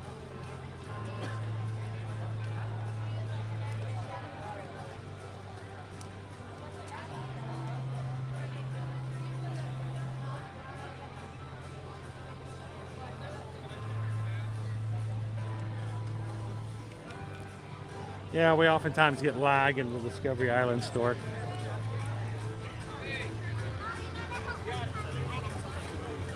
Don't lose that, buddy.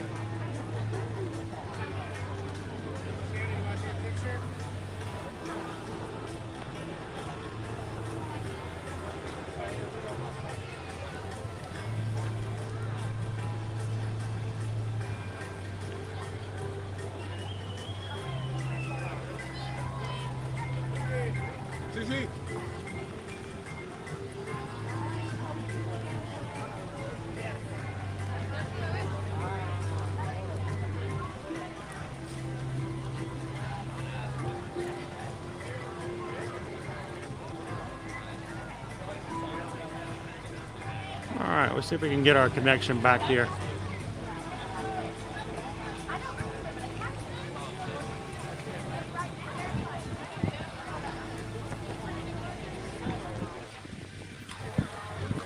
That's weird. We had such great connection beforehand, too.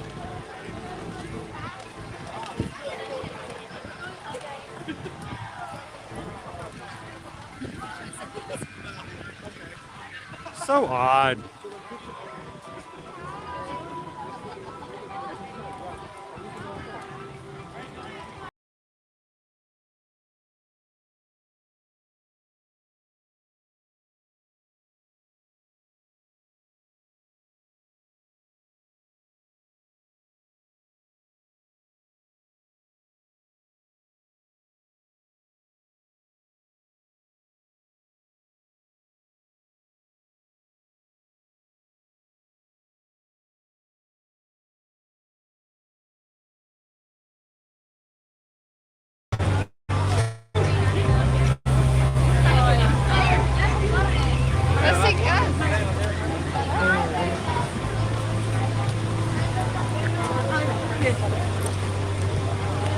Let's see if that might be just a little bit better. Yeah. Right, the hand up or something. Yeah, right. Yes. 1 second. So the day started out pretty cloudy, rather dark. Look at the otters here. Otter friends. But we still have a 50% chance of rain today. Despite that, blue skies are coming out.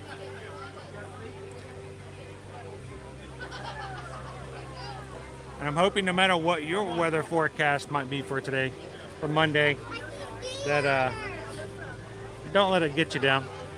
That even on a day on a 50% chance of rain, there's still a chance for blue skies. And to make that happen. Thank you, Jesse, for hitting that subscribe button and for being a member of our magic crew. So happy to have you. And to everybody else who hit that subscribe button today, welcome into the channel. I hope that you find a way and a chance to introduce yourself on today's or a future live stream. Meet some of our other members, join into the chat, and make the most out of it. We don't want it to be a situation where you're watching us have the fun. We want this to be an experience that you are a part of. We want you to be in the parks with us, and we want it to be your live stream.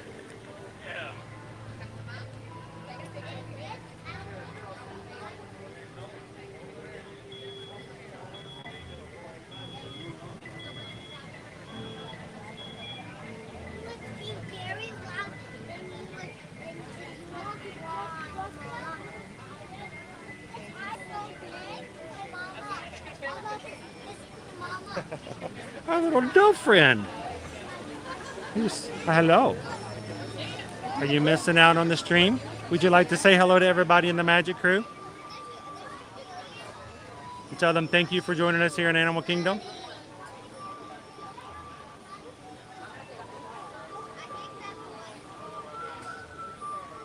Robert says, I got the blue skies, but it's rather cold. We'll send you some of our 70-degree weather here, Robert.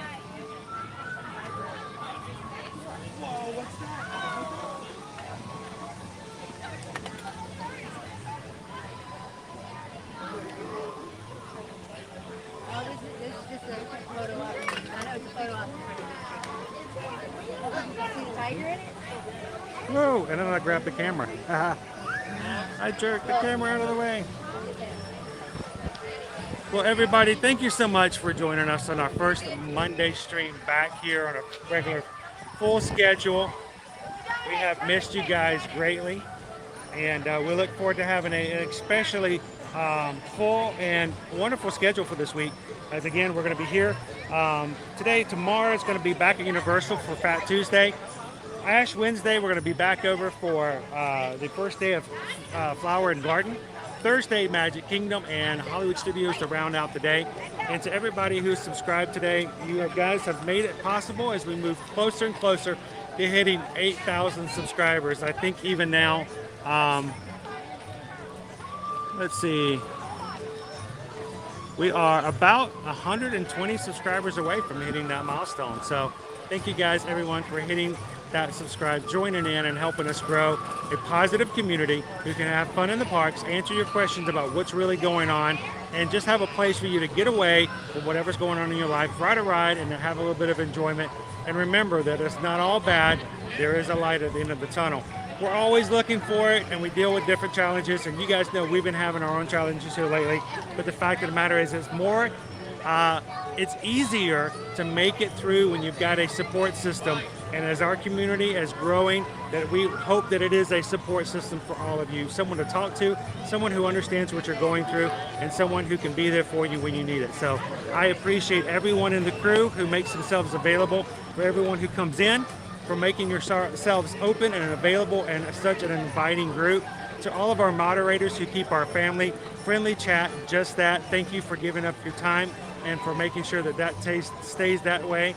And to all of our patrons who give on a regular basis on patreon.com so that we can continue to stream even when things go bad. So Thank you guys so much for just building an awesome community and allowing us to be a part of it. As always, if we can help you as far as your travel coming up in the near future, please reach out to us and make sure I've got the right one. Thank you to our patrons, but if you do have some questions or if you like a quote from us on going to any vacation, you can reach out to us at our email address is here.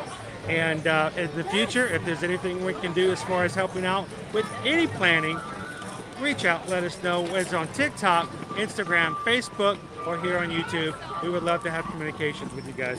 So have a wonderful afternoon. It has been a pleasure hanging out with you today in Animal Kingdom. We're going to head on out for today, but tomorrow we're going to be back over at Universal for Fat Tuesday. We can't wait to see you guys in the parks. Have a wonderful afternoon, everybody, and have a great day.